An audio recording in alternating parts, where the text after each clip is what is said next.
Throw up a number 3 if you can hear All right, we're good. individual. All right, there we go. All right, so I don't know if anyone noticed, but I had some serious technical difficulties today, and I'm so Yeah. no. Didn't get it at all. Honestly, 121 episodes. 121 episodes. This is the first one I have had technical difficulties on.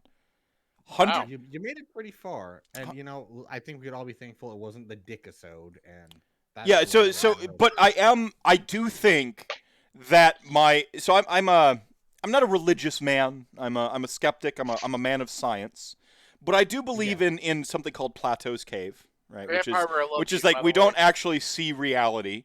We're all kind of like interpreting shadows on a wall, right? Like we're all sort of in a cave and like we're facing the wall, and reality is like around us and behind us, and we don't see reality so much as we see the shadows on the wall, and we're all kind of interpreting that, okay? Which is, we don't have a uniform theory of physics yet. Quantum physics works on. I froze. Yep, we froze. Nope, we're back. Hey, homeboy, I just made fire all right. in a cave. You're talking about weird physics. Yeah. I just made fire in a cave. Yeah, no, so I'm just pointing out that like Plato's cave, blah blah. I think reality is it's incomplete. Like we haven't figured it all yet. I'm not saying there's chupacabras and ghosts and shit.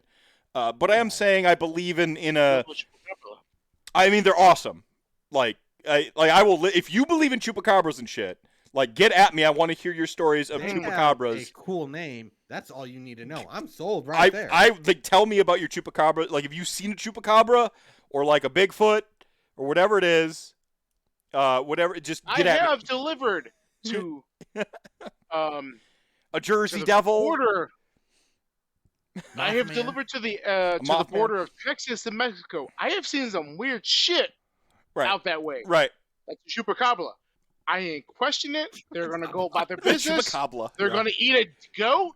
Yeah. And I'm gonna deliver my oranges. But you keep going. No, so I say all that to say this, but I do believe in this sort of like that reality. Like our brains are sort of picking up subconsciously on stuff a little bit more than we're necessarily aware of. This is why you have dreams about stuff, and you're like, "What the heck?" And you're like, "Well, because you may not have actively been concentrating on the thing, but you were processing it anyway, and it's going in, and your brain's taking it in because you're interpreting the shadows in the cave." And I believe the reason I had technical problems today is because this episode is going to fill me with regret. It is the universe telling me that the cave is filling up with smoke, and I need to leave and just have canceled tonight. Yeah. But I am the most dangerous man in Age of fucking Sigmar. The magical Mr. Mephisto, the most dangerous man, as I mentioned, your loquacious Lich King, taking you on a journey through all the adjacencies of Warhammer. I am joined by two guests tonight, and I hear that they have a little bit of a... Well, they're going to introduce themselves. All right. Hello, Jackie. This is your favorite war chanter, Kurok. And with me, as always, my favorite, Suki Yumi, take other Mars. Tonight we have us across the Star Drake skull, Mr. Mephisto. Mr. Mephisto, would you please tell us your thoughts on the fact that Neferwater has banned zombies from Slaanesh? Now, we believe that is an utter crock of gore Grax shit, because we as odd boys love a good zombie boy, because we crump them and then you bring them back up as zombie boys. What are your feelings on this? Well, I think, I think it kind of spits in the face of zombie worker rights. They have a right to the fruits of their own labor, and when you're a zombie, undeath is sort of your labor. And to be cut off from that by the aristocracy is a travesty. It's a crock of shit is what it is. They're denying me odd boys a good sogging fight.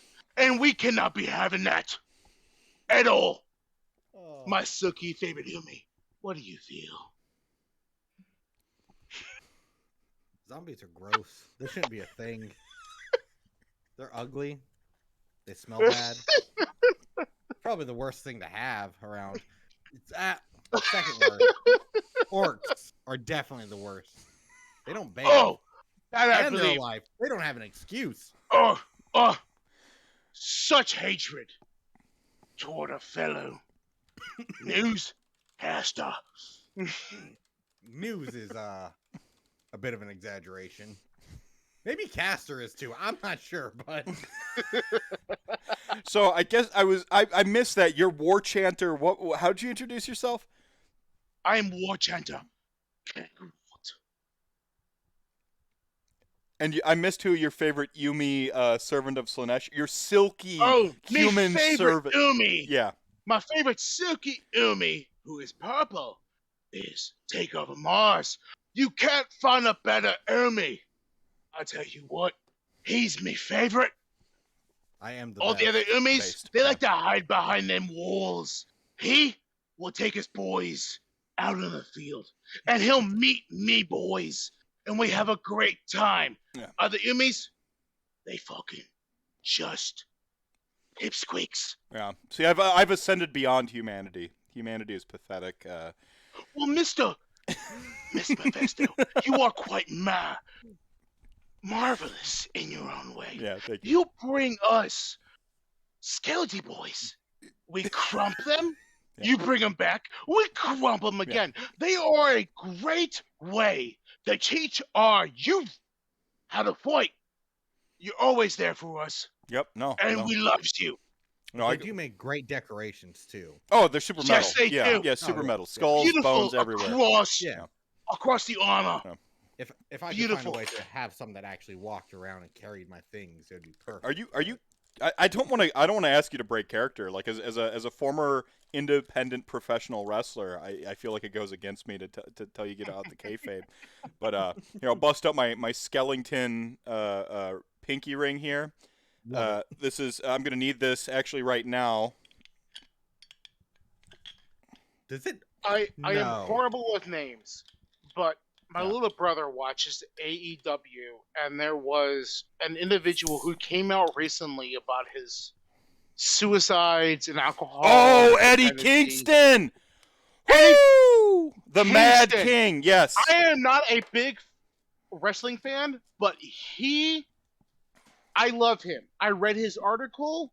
He is an amazing individual for the fact that all the years that he fought as hard as he could to get into the wrestling profession. He's an art boy.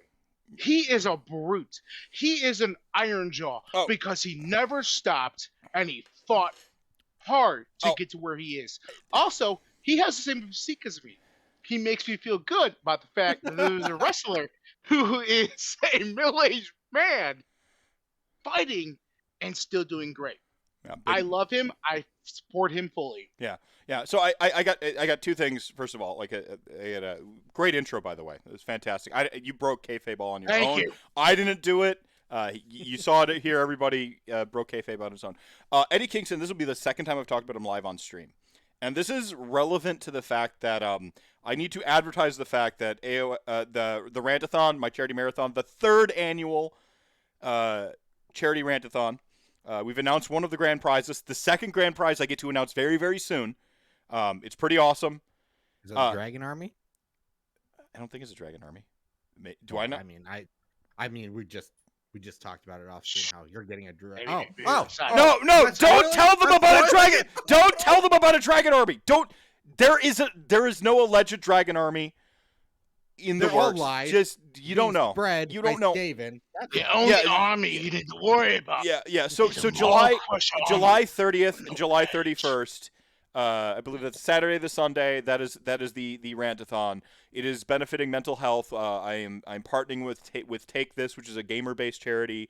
They're a little bit more international. It always felt weird taking money from people in the UK and Australia and across the globe for something called Mental Health America. Most of them tell me they just wanted fewer crazy Americans in the world, and honestly, I can kind of respect that. That's fair. That's an honest. Yeah, take. but Take I'll This give it to 'em. is a little bit more gamer focused, a little bit more sort of I don't want to say global because they do still work out of America. They're still an American charity, but the resources they dedicate on their webpage is like awesome. Tonight's episode, this is a Valentine's Day special. Watch this with your significant other, whomever that may be. And obviously a big passion for me, Why mental not? health, and yeah. Like I've had this mental health visibility for as long as I've been in the Warhammer community, and even longer as a variety streamer and an RPG streamer.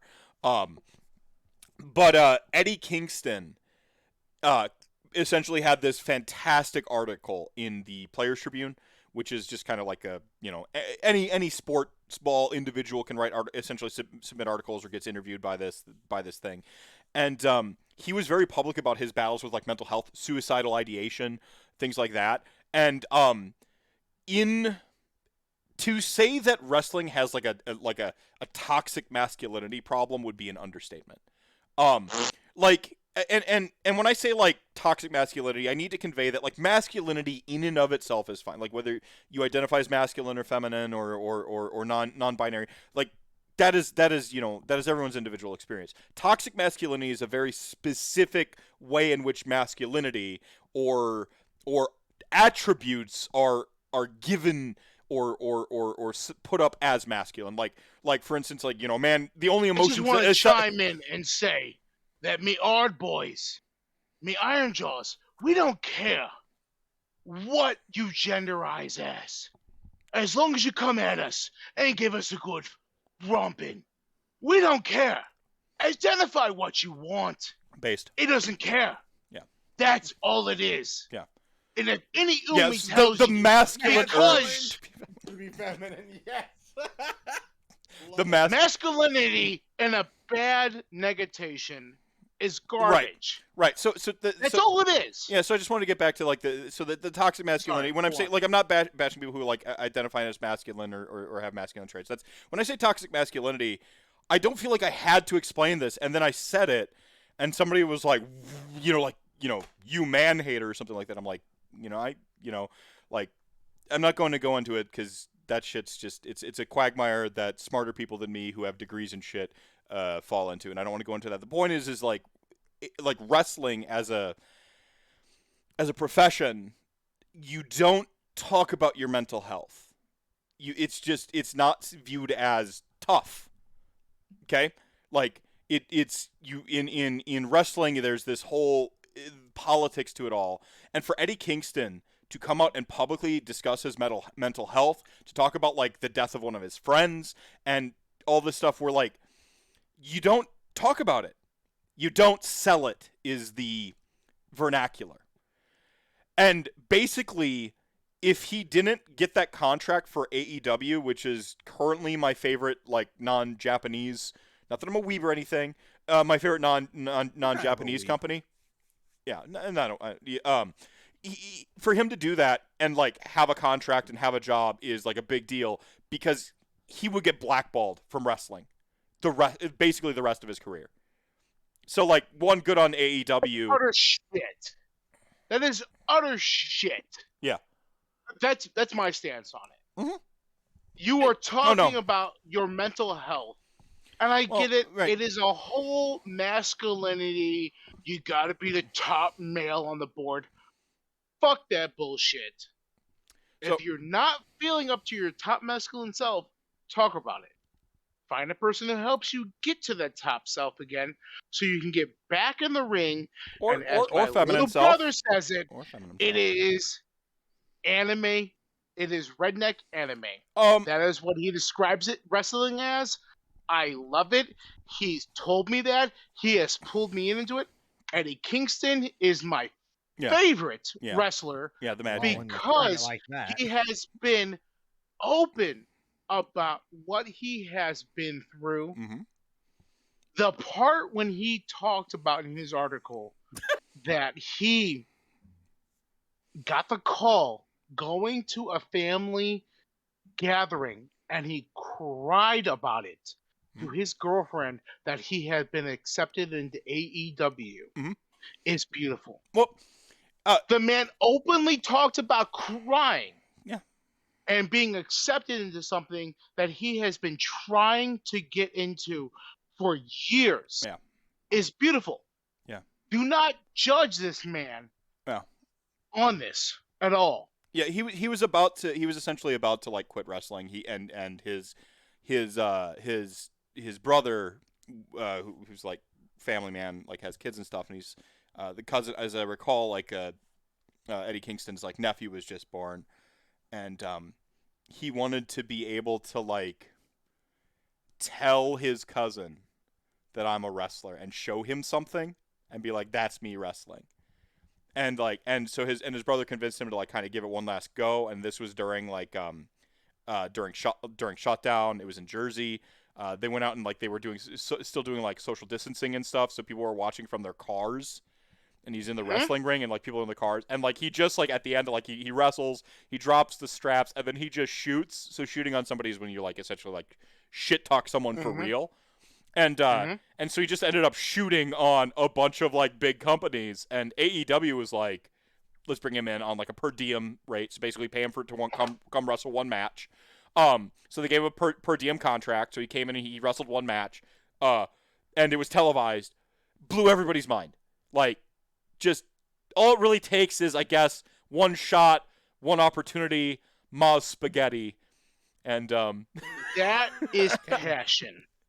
That's all it is. Yeah, well, he kept going through all of the years he has. Side note. Yeah. Saturny Rose? Saturny Rose. I thought it'd be Saturny Rose. Anime redneck. It's anime redneck.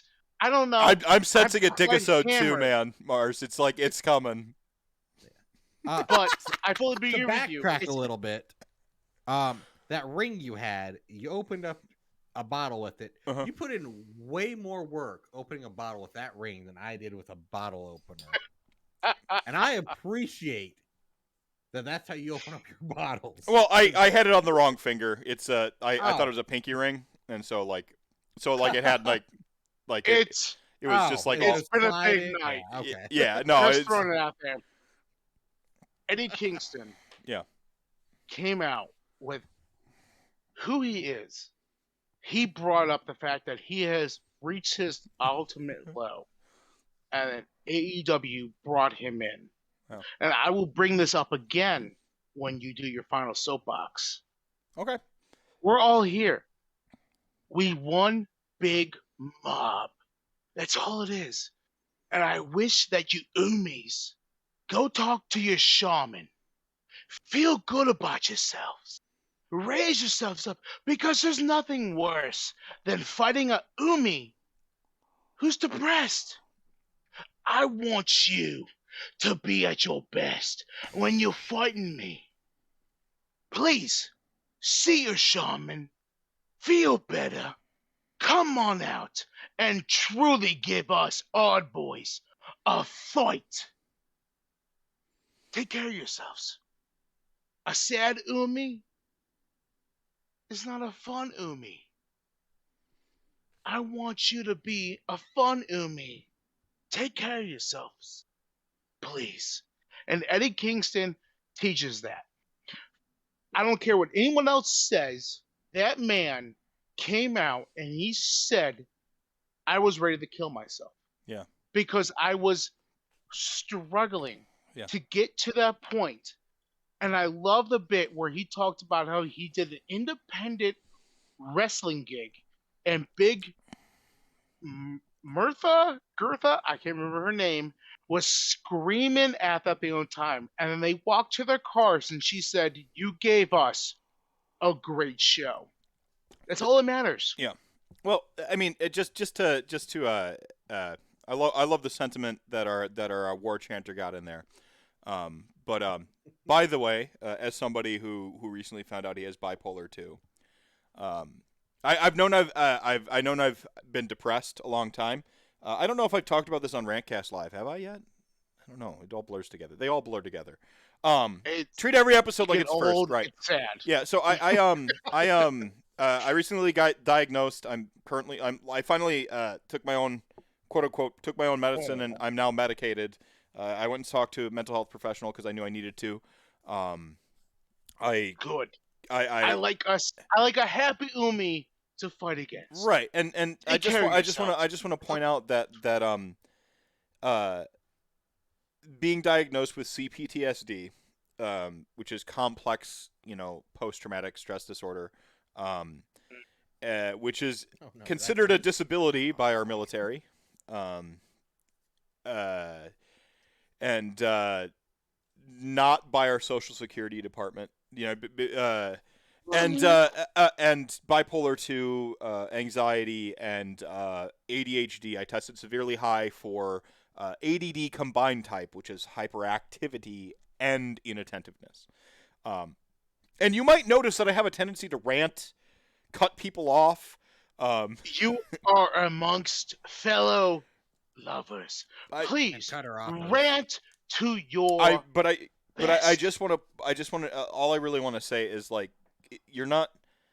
If you're depressed, you're not less human or not less like it's if that's part like I'm learning about who I am through the lens of this diagnosis, and I've had to recontextualize a lot of what I've thought about who I am because I knew I just thought I had like clinical depression or what is known as like major depressive disorder, like officially.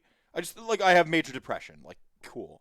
I didn't recognize like I was so afraid of my mom's bipolar and what that did to my upbringing and the upbringing of me and my siblings. I was afraid that I would be like her and her sort of how she externalized her untreated bipolar depression. Um, that Yeah. I was in denial that I had my own little cyclical sort of pendulum swing of mania to depression and um it just so I'm having to recontextualize a lot about myself, and I hate the term mental illness. Um, like just It's not an people illness. who play video games. It's not an illness. No, and I just want to say like No. people who play you play video games. You're playing life on hard mode. That makes you a badass because you're playing on a harder difficulty. That's all it is. Is like you're just playing on a harder difficulty. It makes you cooler than everybody else. Is really what it is. Like so, it's not like it's not a mental illness. It's a mental difficulty setting, and you've chose to play on a harder difficulty setting, but you don't need to make it harder for yourself, because you're already playing on the hard settings. You're already playing on hard mode. So just like pick up some speed strats and talk to a therapist, get medicated. Or if you need medication, not everyone needs medication, but at least talk to somebody, take care of yourself. And remember. I'm off my soapbox. I didn't want to start fucking heavy, and yet we did. Yeah. Here's a I've been sitting here precursor quietly to my because of last soapbox. Umis, please. The soapbox is at the end. The soapbox is at the I end. know. But this is So- a precursor. No, And I will bring it back that's again. not- Again. You know, Humies. you don't climb on a Talk soap. to no, me. you don't. Hell, You don't. show No, me. the whole point of You're RantCast. all awful. I love you both. You're There's a awful, stairs of but I love you. soapboxes. No, like the Let's whole just point get is like we bring do it the in. first hour, we actually talk about Warhammer, and then people stop listening after an hour, and then we get into the heavy weird stuff. So they think I'm still a Warhammer podcaster and not some No. You brought on Hangover's War blown. Yeah. Bell. We start heavy, we go light, and we end on the heavy. No. Here's what we're gonna do. Oh man, one guest, the whole dynamic changed. Sorry. Okay. Like, don't go too heavy with it. I'm gonna time it. Get it out of you. 10 seconds. You got to hurry up. Give me the Cliff's notes of this soapbox. Rose, I love the fact that you're bringing up Beast of Chaos because I know it's gonna set off. I was going to talk about it. Necromancer. Lich It's King. gonna set off my favorite Lich King, and I just love hearing my favorite Lich King go on a rant. We'll get to that in a second. What we're gonna talk I about brought it up. tonight. That's good. All right, your 10 seconds are up. Is- All right. Passion. I hit it within America. Mm-hmm. Take over Mars. It's towards yours. I don't think you know how to count to 10, but that is what you get All right. from. Oh, an orc, I got guess. So- 1, 2, 3, 4, No, no, 5, no. Or we know orcs can't count. 5, Okay, we 6, know orcs. We know 7, orcs can't 8, count, 9. and we know orcs can't count, and we know that they can't beat dwarves. All factual statements. I'll talk to you about that in a second. I But have take not over seen mine. one orc beat a dwarf. Oi, oi! You're I- crossing I into have hard seen- territory. I have seen an orc accidentally beat Slaanesh when the Slaanesh person fucked up. But that's- You know what? We've talked about that. So You've brought that up. And I want to say this. That Takeover Mars, Craig, me favorite silky purple. Oh my god, I've I had don't too know much what a wall pumi is. juice. yeah, the wall juice Yes. for 2 hours while we were having technical difficulties. If anyone's wondering, of wall juice. if anyone's He's wondering my why this is favorite about to purple. be the most infamous episode of AOS RantCast, it's because for 2 hours of troubleshooting, like, dude is just, the war chanter here has just been, like, pounding the wall juice, which as far as I can tell is very similar, help myself. which is very similar I to, I guess, can't help your human margaritas. I don't know, like, as an undead Yes. king, I don't feel It's the effects delicious. of alcohol in the same manner, so... I'm just happy I'm But not the one throwing it off Takeover this Mars time. is me face. You really It's my weren't the favorite. last one. You're like an enabler or a dark or like an omen. It's not so much you directly, but like you've been on 3 episodes. This is like I think your 3rd episode of Rantcast now, and every one of them has just gone weird places, and it's not directly you. Yeah. Well, I mean, the love second him. One, I cannot. I feel like say I that set you enough. off. But I love you gotta him. Enable it, yeah. He is a beautiful Umi. He's my favorite is true. purple, spiky Umi, Also, well, and I love him. Purple is deeply. best color. Purple is best color. But let's move into the topic. Oh, we're gonna be please. talking passion. We're gonna be talking passion Yes. tonight. So right off the bat, Saturn Night Rose asks, how about those Beast of Chaos updates in White Dwarf? They are excellent. As far as the White Dwarf updates we've seen so far, they're the best ones, I think unequivocally. First off, many people know that Beast of Chaos are like kind of what I consider my vacation home. So I play a bunch of Death, but every now and then you need to get out of your house. You need to like go take a vacation up north to the woods, and that's where I built my Beast of Chaos log cabin. Yeah, go ahead. roses do come in purple if you dye them, so Yeah. so they can still be the best. There we go. Yeah, purple best color. Anyways. So this is my Be vacation quiet. army. I have a ton of passion for this army. If I can encapsulate why I like the army because they're fucking anarchists and they're metal as hell.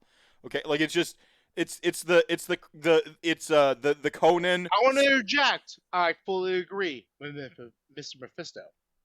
They are a beautiful army of anarchists, and they deserve They want to tear all it the love down. they give. They want to tear down civilization.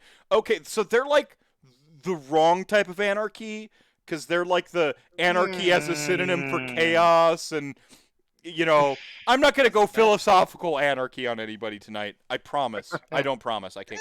I don't promise unless I can keep my We promises. did that before the show, so I it should be good. I Try it out. think I got it out my system, but they're movie anarchists, which is like fun because I play like I play movie villains in a competitive game.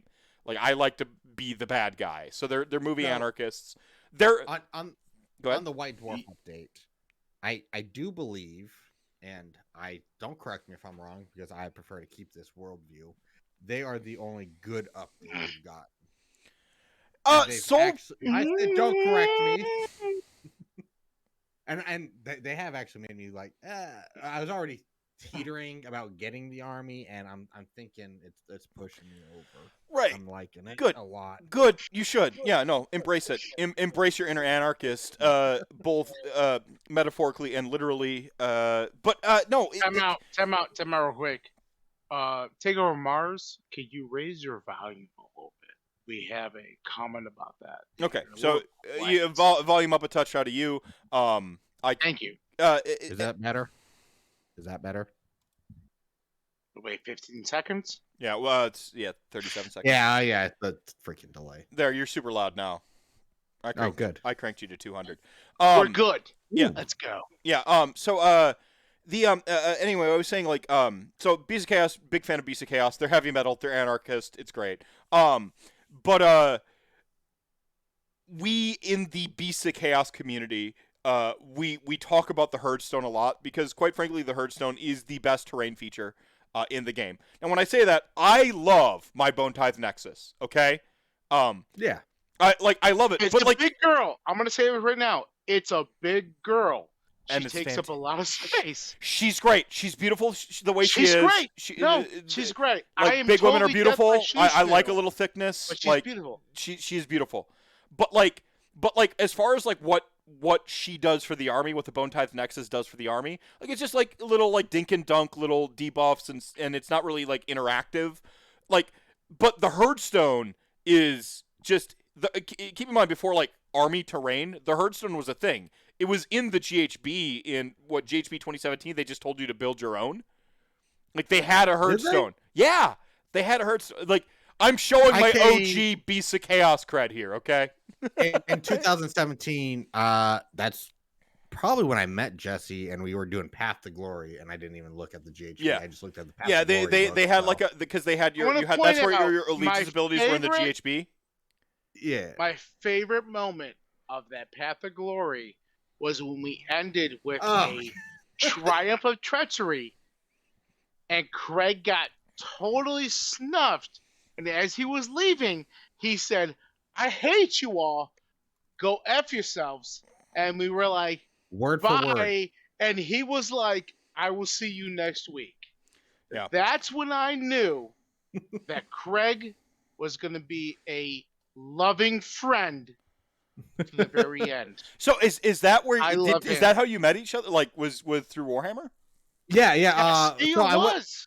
I went up to recess. And I bought Marathi just for my D&D campaign, and I was stopped by the guy running the Path of Glory. I want to point out wherever he says, his painting style at that point was beautiful. He will constantly tell himself, "I was not good. This is my best painting style." I have an example of his early painting styles, and it is beautiful. Yeah. Do not believe this Slaanesh worshiper. Yeah, I'm still not good according to all the non-wins I got. You know what? Since we're already here, no. Hold, save it. The best terrain feature got better. The point is like it did. Bone Tithe Nexus, great, and Beast of Chaos community.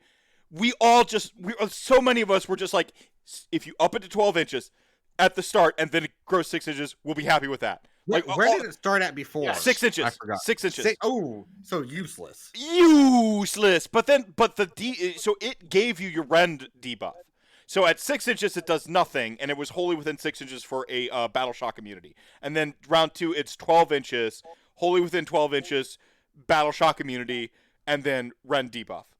Okay, but like the nature of the Herdstone and your whole summoning engine having a pitmaster, a great Bray Shaman just shoveling the ungored hole onto the pit, like the way that interacted with wanting to get your rend debuff and stuff like that. Because if I place it on like an objective I'm gonna fight over, you're gonna dumpster my great Bray Shaman, and now now my summoning engine turns off.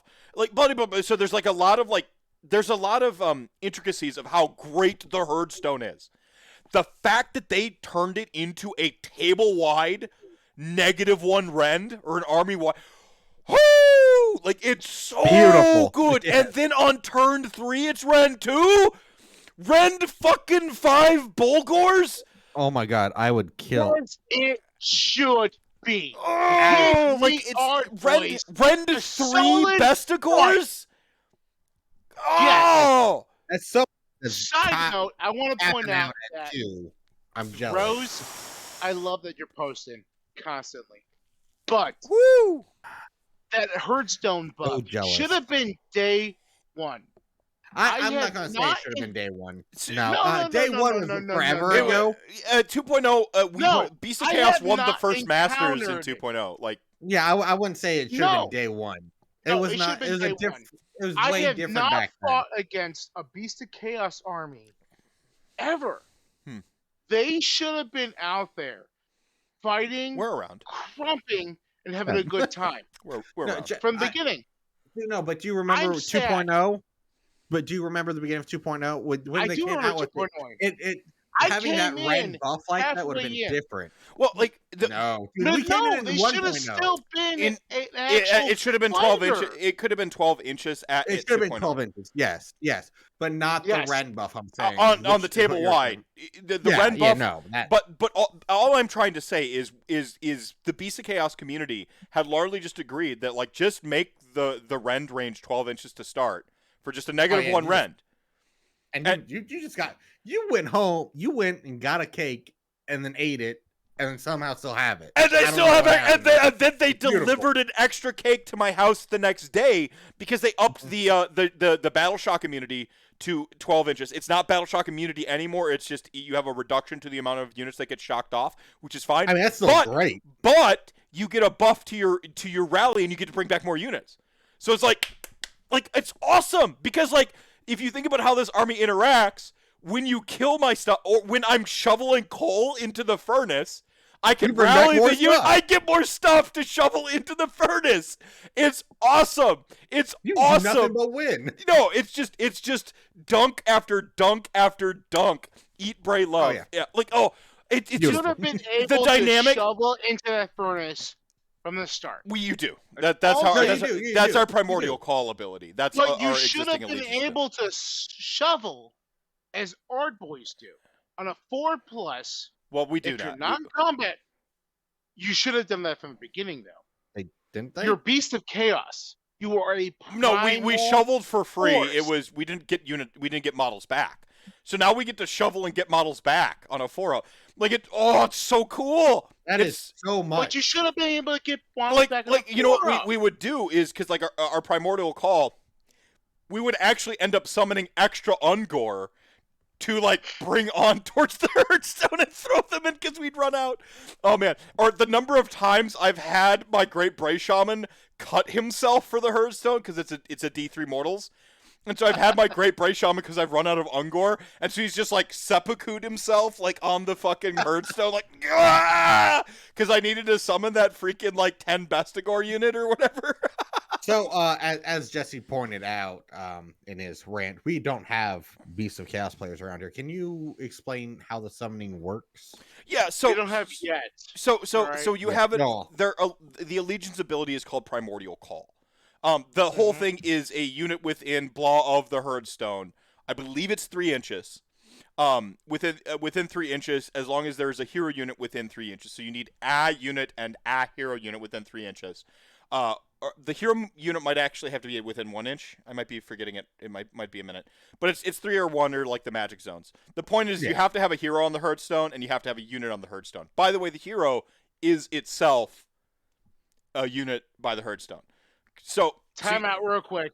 I just want to point out that Rose and Paints, I love what you're saying in the chat. Yeah. It's beautiful.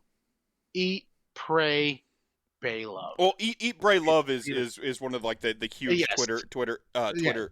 But it's beautiful though. Yeah, it is. No, it's beautiful. So basically like within the necessary ranges, you deal D3 mortal wounds to the unit, and then you get that many primordial call points. And then primordial call, like any other chaos thing, it has a summoning chart, and our summoning chart's actually like pretty like decent. It's like I think it's 2 or 3 points for a unit of 10 Ungors. So like usually with the first shoveling of Ungor coal onto the furnace or onto the barbecue pit, you can summon another unit of 10. Nice. This is the best summoning mechanic in the game, if you ask me. It has been forever. It's got player interactivity in that my opponent, if you want to shut down my summoning, kill my hero by the Hearthstone, right? Like it's pretty interactive. Or if you're like, oh, I've like bubble wrapped it to sin, you can kill the unit that I want to shovel on the Hearthstone. This is the only army where like people like will shoot my like idiot Ungor for no reason, and then I sit there and I get super mad because I'm like, I was gonna kill them. Like, it's so much fun to play. It's such a blast to play. Like this army, like because I think when you play death as a like a death player, I think it teaches you really good generalship because you don't care about units as much. Yeah. So it teaches you kind of how to like trade up because you're not like when somebody doesn't have like a regen mechanic or like a summon back mechanic, Yeah. which is different from summoning new stuff. That teaches you different axioms of play. But when you don't have like a bring back, you're like every unit's so precious and I can't lose this unit. When you're a death player, you're like I'm gonna throw 40 skeletons at that, and if they blow up, I just wasted a turn for them. And so you learn like tempo play in Age of Sigmar, which is a Magic the Gathering concept that like more players would benefit from understanding. You learn board control a little bit better. When you play Beasts of Chaos, you have that death understanding that every unit is expendable, but you also get this like extra masochism that makes the game even more fun. Because you're like, not only do I not care about my units exploding, I actively want them to explode, and that is them exploding. It's such a liberating like sort of it's such a liberating like mechanic and feel to the game that it's anarchistic. It is like you are free from hierarchy. It sounds fun to play. I'm gonna. No, they're a blast, and they after my secret project, I think I will go. That I didn't know was a secret till now. I will go ahead and look into getting some of them. That sounds like so much fun. They 420 blaze it. They are fast. And when 3.0 came out, you can check the tapes. You can go back and listen to like previous rantcasts. I've said it before. I'll say it again because treat every episode like somebody's first. Beasts of Chaos aren't as bad as everyone was saying they were. I was proven correct with LVO when a list went 4-1 with like it was just like a 30 pack, just a bunch of Bulgors and stuff. They were at a 40% win rate. So obviously there's a problem, okay? But like the Zangor side of the army was very strong coming into 3.0 because like we got a lot of like sort of points discounts coming into 3.0 and everybody else's points went up. And our Zangor like shaman is absurd, and our Zangor and Lightnod Disc are really good, and our battle line Zangor, Zangors and Beasts of Chaos or whatever their really long stupid name is, like are all very good units. Like the Zangor side of that list is very strong, and Bulgors are good, but they in an MSU setting Bulgors are pretty good because you can reinforce them and because they can be battle line, but like. They got even better. You rend 5 Bulgors. Oh, nasty. Oh, Rend 3 I find nasty. Rend 5 well, it's basically mortal wounds at that point. At that point, you're basically dealing mortal wounds, even in a rend stacking scenario or a save stacking scenario. You're like on a 5-up, you can get about like go ahead. Yeah, what fights against rend 5? There's nothing that I know of that can stand against that. I think that I'd put my Glutos if I have all of his buffs on him at a 6-up save.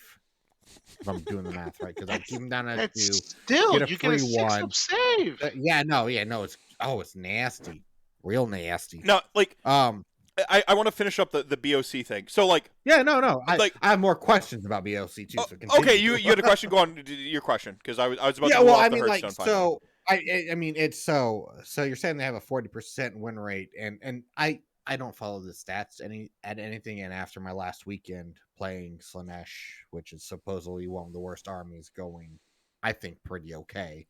They are. I don't know. I don't understand how. Like, I could take a fun list just to have fun, like my friend John did with this Skaven. He's going to lose a lot of games, but he had fun. Is that what people are doing with it? BOC? Because I see that as like a fun army. I'm gonna bring whatever I can just to throw on a fire because that's hilarious. So Beast of Chaos has a little bit of the.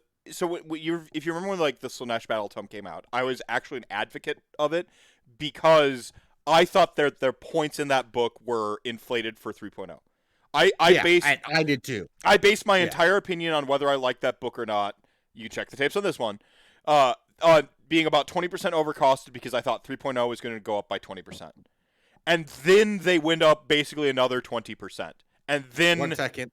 Paints, yes, they're still unrendable. They still have their ethereal. Yeah, I was going to get to it. I was going to. Yeah, no, Okay. you're good. So I was like, gonna bring that up. so they Don't derail the ADHD guy whose meds wore. I'm so sorry. We're talking about Slaanesh when they first yeah. came out, So when they came out, I based my opinion on that. But even then, mechanically wise, like their depravity, their summoning mechanic, I'm like it's strong. And I know where my disconnect with like sort of like the Slaanesh purist versus the Beast of Chaos player who likes to god mark his stuff Slaanesh and like then fell in love with the mortal units. You know, like that was kind of my journey into Slaanesh because like I love Slaanesh and 40k. Noise Marines are bound in hell, like metal as hell. Doom Rider is the shit. Like pink and purple forever. Like they're awesome, right? Pink, purple, black. Like they're like 80s. Yeah. Like the day Emperor's Children comes to 40k is the day I'm actually going to play the game. Yeah, but when they come, but Slaanesh was missing like mortal Slaanesh in fantasy. Warhammer Fantasy Battle and AOS, so like I had nothing to look at that was like the Noise Marine equivalent to like. So like I was doing like a thing where I'd god mark my beasts as Slaanesh, and I played Depraved Drove like once and tabled my opponent top of 2, and I'm just like, oh, God damn. Okay, like I just like I'm like they don't need like Slaanesh doesn't need me right now. I'm gonna play straight Beast of Chaos, and that was like that's where I really like locked in on Beast of Chaos. I was already like a big fan of Beast of Chaos around the like early 2.0 when they came out, and you asked if they're unrendable. So when early 2.0 happened, Nighthaunt, I think the developers really thought Nighthaunt were going to be a huge deal with their unrendable and flying kind of across the board. What ended up happening is their best. Totally thought that. Well, their best unit ended up in Legions of Nagash, and yes, Grimghast Reapers were still great, and they thought that would make kind of a poison pill to how aggressive the Rend was in Beasts of Chaos back then. So Beasts of Chaos was kind of like tuned a little bit low, but the efficiency of the War Scroll and the fact that you could kind of get a bonus 2 Rend across the whole army, because we have a spell called Tendrils of Atrophy. And unlike our Herdstone, which says melee, Tendrils of Atrophy reduces the save stat of target unit by 1. Ooh. So it's better Rend. So you target a unit, and you say you have, on a 6-up cast, I believe, you target a unit and you go... Oh, that's an easy spell, too. I mean, we have no casting bonuses in all of Beast of Chaos. Okay, yeah. But it's an 18-inch spell, like your Great Bray Shaman's he's got his toe on the Herdstone so that he can like scoop an Ungor and like hurl it behind him, and then he like points over there at the thing. He's like, -1 Rend, and then your Ungor Raiders scout move up and pew pew with Rend 1 shooting that they're not supposed to have. It's pretty great. I love it. Yeah, so they have So you have this access to Rend, and I feel like in those early days they were like, oh, Nighthaunt's going to be like a poison pill to them or a silver bullet, so we don't need to worry about this too much. And then that just didn't like shake out. But the first Masters victory was UK player. He won on Beast of Chaos, straight Beast of Chaos, and even before he won with that, I was looking at that Beast of Chaos battle tome because it's a Johnny dreamscape. It had so many battalions. It had so many like because you can god mark him as Slaanesh, and you can play him as Slaanesh. You can god mark him as Tzeentch. You can play him as Tzeentch. Like you can take my big thing was Desolating Beast Herd was like my big, that was my go-to. You have like your 1-drop, your 2-drop. Like it was such a like an intricate, interesting army when there wasn't really like a ton of sub-allegiance abilities going around the game yet. And Rend was super high valued because there wasn't Rend stacking, and mortal wounds were kind of in a weird normalcy at that exact point. We hadn't had Flesh Eater Court, Skaven. Those armies weren't out yet, right? Yeah. I remember like my Rend 1 Demonettes, which are garbage now, being like, oh yeah, I'm going to mess some things up with this. Graveguard. Rend 1 Graveguard with exploding 6s. Whoo! Like, like, and they're still actually like cracked here. Oh, they're still really good. Graveguard are still really good. But like back then, you looked at it and you're like, what is that? What's that? Is that a spell? Centering Rose blades? brought up Centering Blades. Is that a spell? Yeah, it's a Rend spell. So the point is like so Beast of Chaos, like blah blah blah, but then they just kind of like fell by the wayside, and I don't want to call it a power creep, because power creep implies that the most recent thing is the best, and that isn't the case. Like the Slaanesh book that dominated that sort of like following year came out in the first quarter of the year, right? And the Skaven book, like the Flesh Eater Courts book went one entire calendar year of just dominance, right? Like there was a lot of Was it a whole year? Yeah, it was a whole calendar year. That year flew right by me then, because I felt like that went by fast. Yeah. I thought it was like maybe 4 months. I was like, oh, then they reined it in. No, it was a whole year. No, it was like one calendar year of activation wars. I know, and we've all blocked them. Time's ethereal. Well, it means nothing. Right, it is. It's a construct. We had activation wars, by the way, in Beast of Chaos. Your Thunderscorn can activate first with a trait. Oh, lovely. Your Dragon Ogre Shaga. Yeah, but now he's fucking Rend like 5. Oh, he's playing a whole nother ball game. He's like, nah, I don't care what y'all doing. You're gonna be dead afterwards. But the thing is, it's like, anyway, Beast of Chaos great, and this one change with the Herdstone is excellent. We still have all the weaknesses of our army. Like, we're still made out of paper. We're going to explode. We have no real resilient heroes. I love that. We're more disruptible than we're not more disruptible. We're a very disruptible army. You know what Beast of Chaos wants to do.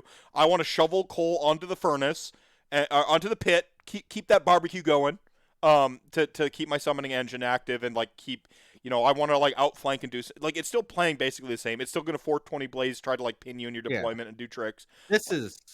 This is exactly the army I've been looking for since Slaanesh changed. Because I missed that glass cannon army where it's like, this is what I'm going to do. If you stop me, I'm screwed. But if you don't, you're gonna hate it. Well, I mean, that's why they became the vacation army for me, because it was the army that like it's very much an attrition army to play death. You're playing the attrition. You're playing the long game. With Beast of Chaos, it's like this game is going to be over quick one way or another.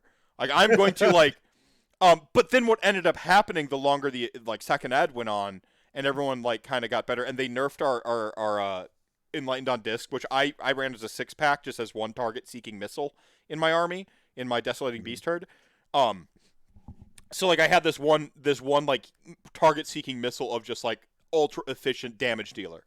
And then they like jacked the points kind of up out of efficiency to where it was just better to just run like literally more Encore. It's just the worst. I mean, but like I feel bad for them Ungor, man.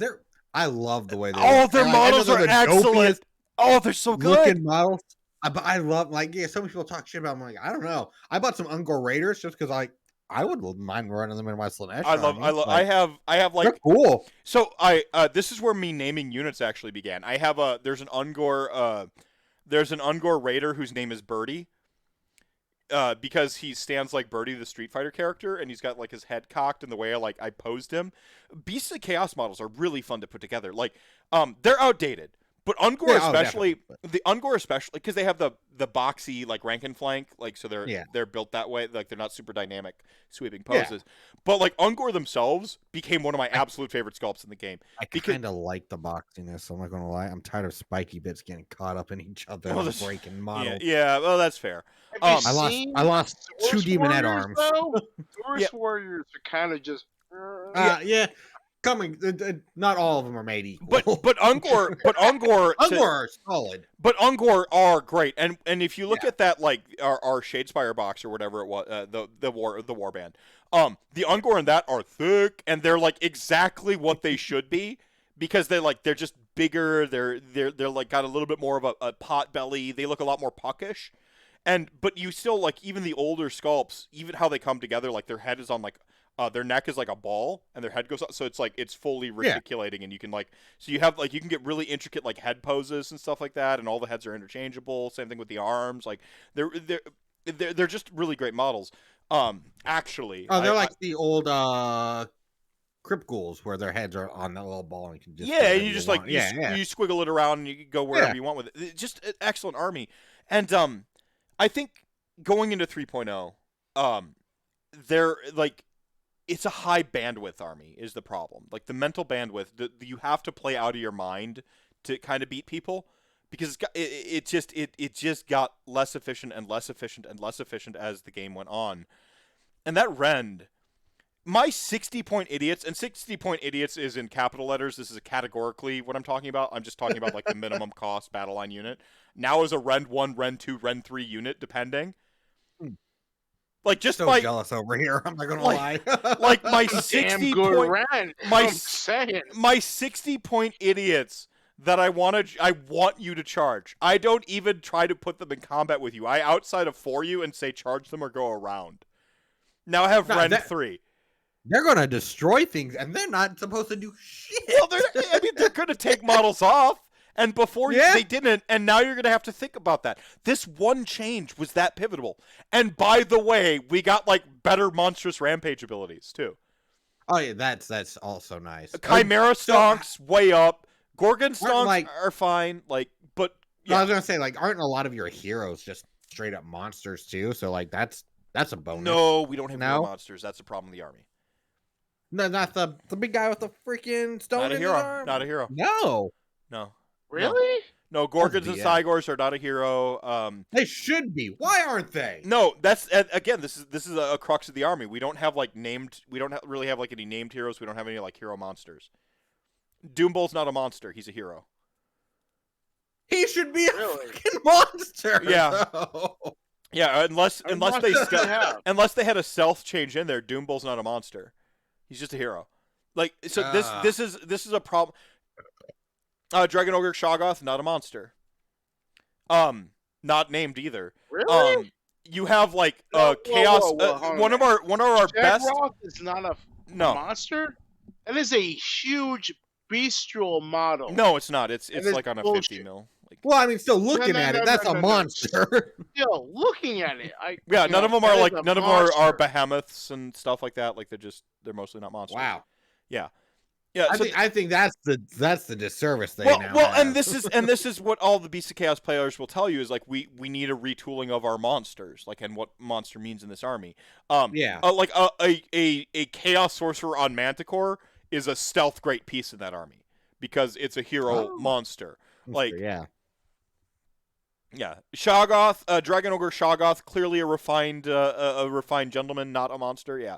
So these No, are but like the Definitely monsters. tea-sipping. But the thing is like with the new monstrous rampage abilities that they threw on these things, plus that rend, like they are glass cannons. Like Gorgons explode. No, good. I like Chimeras that. kind of explode, but they Yes, it should be. with that extra rend, they're lethal damage on the table. And with a Chimera specifically, they have so many attack profiles that when you hit them with I think it's called Monstrous Frenzy or Monstrous Rampage. Monstrous Rampage is a I believe it's a 6 or 7 to cast, and it adds +1 to all the attack profiles on a monster. You hit your Chimera with a Monstrous Rampage, which has like 5 or 6 attack profiles. That's just saying have +5 or 6 attacks at rend bonus rend of 2. Ah! Beautiful. Throwing all out attack just to make sure stuff goes in and just Plus it has Just flying. spice Plus it it has up. one of the most reliable charges in the army. I like it. It's Yeah, you know what? You sold me. Slaanesh beats the Chaos Army coming. but what I want to say is I'll put the final bow on this point. What this did is this gave Beast of Chaos players hope, and prospective Beast of Chaos players hope. I was already advocating this army coming into 3.0. Check the damn tapes, and I was saying that like What? high bandwidth army to play. So and that means you need confidence in your ability to play it, and there's no way to give you confidence. yeah. And I it had feel that some really any army though, you need to be putting time into other it. armies are more forgiving. Your orcs are way more forgiving than Beast of Chaos. I fought Gordrak the other week, and I don't know. He can do a lot of heavy lifting on his own. You just throw him into something, he's gonna kill But it. if you put a specific model in there, Sure. No, I am not Soul Blight Gravelords is forgiving. I am not. I will go. I will go bring in-house. in I will go specific- in-house. Soul Blight Gravelords is a forgiving army to play, which is why you're seeing consistent 3 and 2s out of everybody. Yeah. Because you can make mistakes and stay in a game. If you make mistakes on your Right. deployment, you make mistakes on your screens, you make mistakes on choice of spending your primordial call, you make mistakes on how you set up your speed bumps, because there's a lot of speed bumping in Beasts of Chaos. Or your opponent just like does damage out of what you calculated. They run hot on that one turn. You know, like other armies can come back from one turn of somebody running hot or getting the double.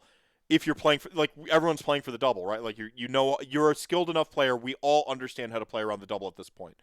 Like, but with Beasts of Chaos, an unexpected double, or you played for the double correctly, or played around the double correctly, but then your opponent just runs hot. You have nothing to pull you out of that tailspin, and that's a big problem for. But now, like, the amount of damage you're looking at on the table, you're such a threat. And not damage, like rend and pieces that are meaningful. Like what that does, where you can spread the threat, and like now your opponent is a little bit more locked in here with me. That changes the dynamic of not playing from your back foot and always having to be cagey. It says, I'm gonna hurt you. You don't even need to be cagey anymore. You just be hyper aggressive. I think you still got to be cagey, and this army is not going to go. Depend on the turn. It's on. Sure, but this army is not going to go from a fucking 40% win rate to a litmus test army or a top tier army or a 4-1 army threatening 5-0. What it is now is comfortably fat middle, which is all any Beast of Chaos player has ever wanted. No, and what I mean by aggressive, I mean like should go for though. And instead of like any army should be a middle of the plane. I don't want to be the army that's looking over my shoulder for nerfs because I'm too good right now. You know what I'm saying? No. And I want an army that I could put a little gas in, learn to play really well, and I have a chance to win a best in faction. You know? Yes. That's where I like to sit comfortably. And you're not going to win the whole thing unless you're running hot, you're playing out of your mind, and you get a little lucky in your matchups, right? And I'm not looking for that because I'm going to drink a lot of beer that weekend too. I just want an army that I'm gonna hang out with my friends. I'm gonna show up. They're gonna look at like how sweet my Herdstone is because it is sweet. And let me see it. Where is it? I'll get it. Yeah. What is Murder Crows? Murder cows. Murder cows. Bulgors, baby. You can rend 5, rend 6 if you tendrils of atrophy. Please tell me you could run a whole bull. Yes, army. yeah, because Doom Bull. I want that. Doom Bull unlocks Diablo 2 cows. Cow level. Diablo 2 cow level. Yes. That's your army. Yeah, you can make Diablo 2 cow level your army. Dude, you. Oh my God, I'm 100% in. I'm gonna finish this project for you, and I'm going all in. Yeah, the Dragon Project nobody's supposed to know about as like a yeah. Well. Yeah. All right, I need y'all to vamp for a second while I grab stuff out of this case here. Oh. Anyways. Go for it. Yeah. So I'm gonna tell a story since you're leaving and you can't stop me from saying it. I can't. Yeah. Bring it. Bring it. Jesse. I'm ready for it. Supposedly my friend. Anyways, I'm back in 2017, as we all talked about earlier. This man we met during Path to Glory.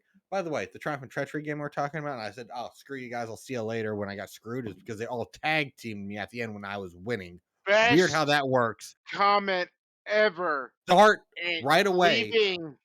He started the game right away, taking a freaking Gaunt Summoner and just one-shotting, because I was playing Daughters of Cain at the time, one-shotting my Cauldron of Blood with that stupid special ability they have. It was dumb. Do you remember that? It was like, what? Oh, I just need a 3-up or something and it'll be dead. And I'm like, oh, well, okay. Gone. It was a gorgeous night. Beautiful. Oh, the stars aligned. No, it was horrible. Anyways, he decides to throw a tournament a couple weeks or a month later or something like that.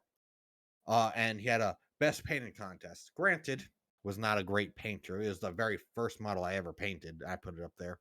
And we're friends. And as a friend, I fully expect you to not go by the best and vote just for me because we're friends. Did he vote for me because he ran it and he picked the winner? No. All right. I want to point out the first winner deserved it. The first winner did deserve it. Takeover Mars is a beautiful painter. I know he's a beautiful painter, so I hold him to a higher standard. Not at that time. Was holding him. I have one of your models pictures on my Twitter right here. I'm gonna post my pictures on Twitter. How bad that Marathi was. I did not thin paints down. I didn't actually fully paint her. I get that one because it was going up like Dread Saurian that was beautifully painted. You're just I will give it that. That you lost against a Dread Saurian.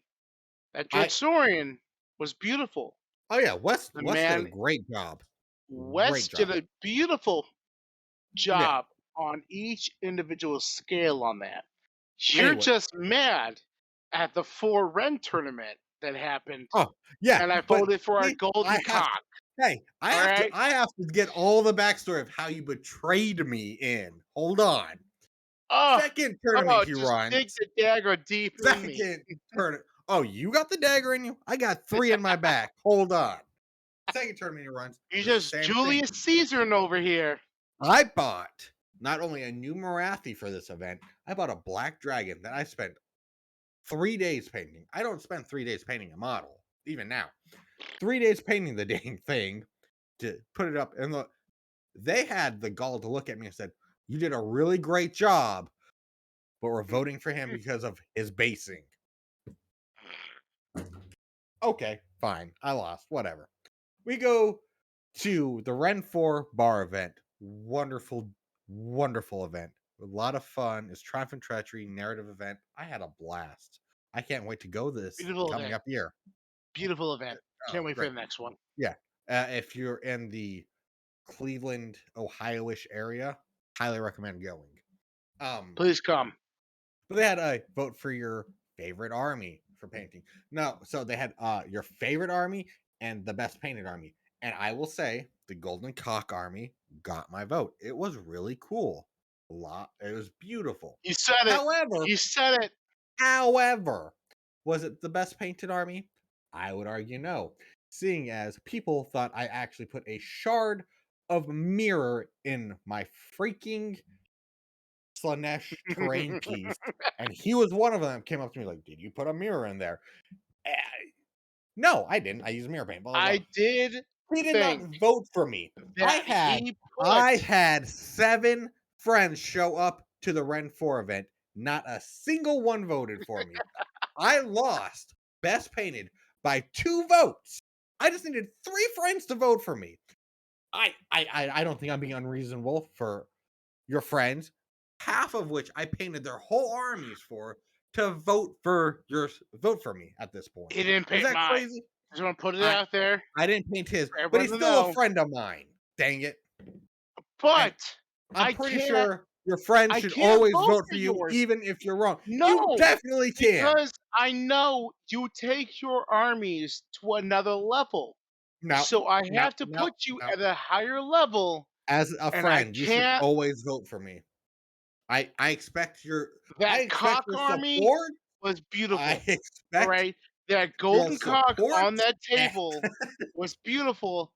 The fact that the army looked like a 7th edition fantasy army was beautiful. All right. As my friend, I expect you to I want support to point me out unconditionally, no matter how wrong or right I am.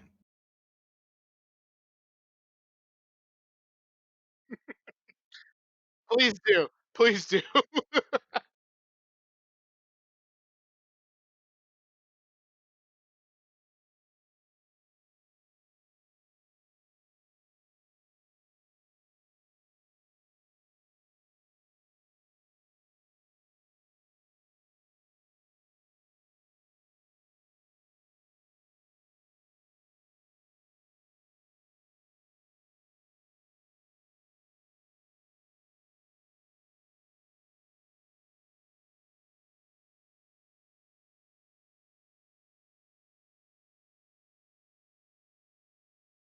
Mm-hmm.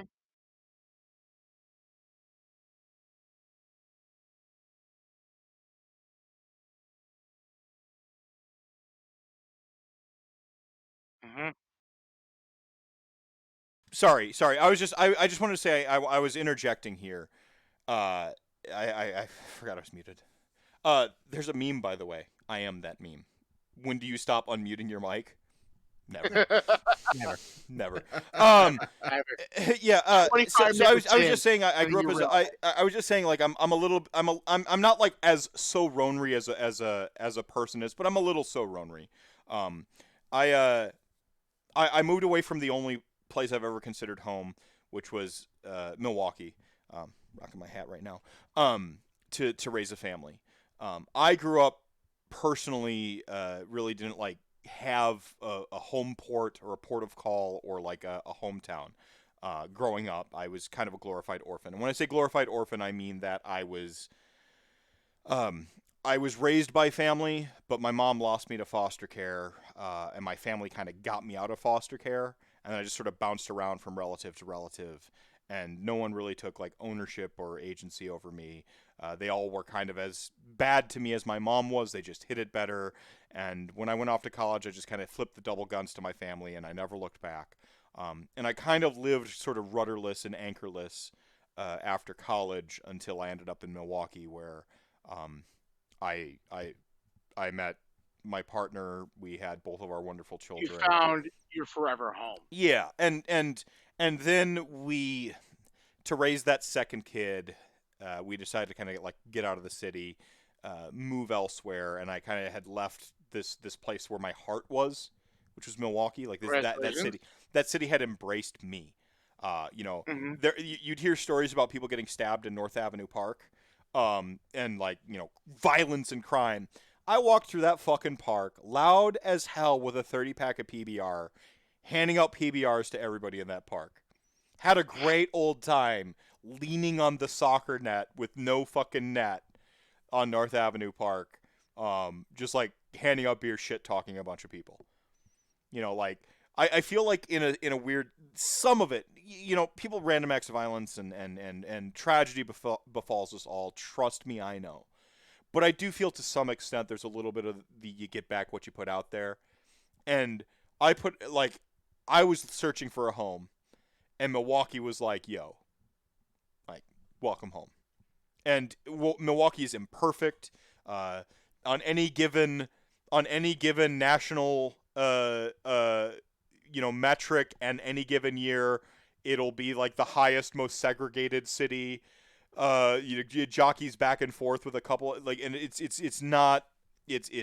dirty. Urban decay has set in, post-industrialization has occurred, like all the industry has left, leaving a bunch of these buildings as absolute shells. Steel belt. So you're in a steel belt. You're dealing with that bullshit. Right. But it was home.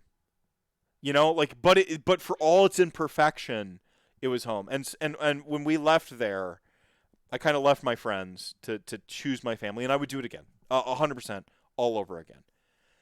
And I wanted to interject here because you talked about like a friend should always have your back and blah blah blah. And like, no, I want a friend to call me on my shit. I loved your story, but also, sometimes all I really want is when I'm being Mephisto. For some people to just accept me as like, yeah, he can be like that sometimes and back me, like, and sometimes that, like, I that's where my so Ronry comes from, is like sometimes I do feel like nobody's really got my back out there. It's me and Lulu and my kids against the world, and that can feel very isolating. So just want to interject a little bit. You should have voted for your friend. Yeah. Whoa! Back that shit up. No. The whole story, I want to point have out 7 friends that there. I have one of Takeover Mars's first awful. You can say it's awful. It is one of my centerpiece models that I have, and when I get a curio cabinet, it's going to be out there in the open. Oh, please don't. I do not vote for my friends at tournaments because I hold them to a higher standard, because I know that Takeover Mars can bring a A+ paint scheme to his armies. I heard that part. The punchline was better if I would see the punchline. Like the whole story was to be fair, my friends were bribed. Like my friend John, he was like, I would have voted for you, but the guy offered you do an alliance with me during this Trap and Treachery if I voted for him. So I obviously took it. Whoa! My other friend's like, well, this guy offered me to buy me lunch. This is where passion comes in. And then my John other friend took that cheap bribe. I hold you. The integrity. No, I like the integrity side over the bribe. I lost a sports at Holy Havoc because One person ethically wouldn't vote for his friends, and I'm like, motherfucker, like I could have had another. My Beast of Chaos could have a sports trophy right now, assholes. If my one friend, fucking one tiebreaker is what it came down to, and they were the fucking tiebreaker. So here's this is a repose. I like it. So like this is a Chinese recast of the Chimera. I'm not here to judge. I couldn't buy it. I wanted to give Games Workshop my money. This is what Games Workshop. I know you're listening right now, and you're about to like send me a fine or some shit for this model. It's one of my best painted models. But you need to restructure Forge World into an STL website. Sell people 3D print shit for a monthly subscription. It will print money. And what the shit you should do is like their old garbage resin kits that are in and out of stock rather cyclically. Just put those STL files up there. You can make a 3D scan with a fucking webcam. You can make an STL file of your shit and put it up on Forge World. It's called Forge World. It already has the perfect name for being a 3D printing site. And do you know who puts more money into R&D of 3D printing than virtually anybody else? Games Workshop. This is where capitalism's on your side, Mars. It is in their best interest to advance 3D printing technology because it makes it cheaper for them down the long run to have better 3D printing technology themselves. I think it's. I want to point out that Takeover Mars is kind of taking over chat to himself, just because he is more. But you know what? But this is one of my best painted models. It is a beautiful model. It is the base components of like the Chimera, but it's a repose because like the regular pose is garbage. So there's that one. But you're not gonna pay. I've never ever got it on the fucking table. Never.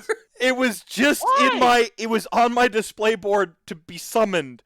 And even as All Heard, which is kind of like, everyone's like a big Gavespawn fan, and they should be. And by the way, we pronounce it Gavspawn, if you want like to learn our native language. I know that, yeah. We pronounce it Gavspawn just because it sounds way too close to Gravespawn, and it is not Gravespawn, it is Gavespawn or Gavspawn. So we say Gavspawn to like really enunciate. It's like how Fort, people say it's not my forte. It's actually pronounced fort, but if you say it's not my fort, people think you're an idiot. So you mispronounce it on purpose to not sound like an idiot. Gavspawn, Gavespawn, same thing. All right. I was from a place called Del Norte County, and you know who was visiting because they would pronounce it correctly, where it's Del Norte, but the locals always call it Del Norte. That's how you knew who was actually from the area and who wasn't. Oh, they said it correctly, like, "Oh, you're a fucking loser." Yeah. So this is the Pimp Master Chief himself. This is Grashrak. Sorry, I'm sorry. The Far Sight. I love you, baby. So I know it's a sacrificial dagger. It's like a Chris, but when I first saw it, it looked like a pimp cane. Like it used like hoisting his pimp cane.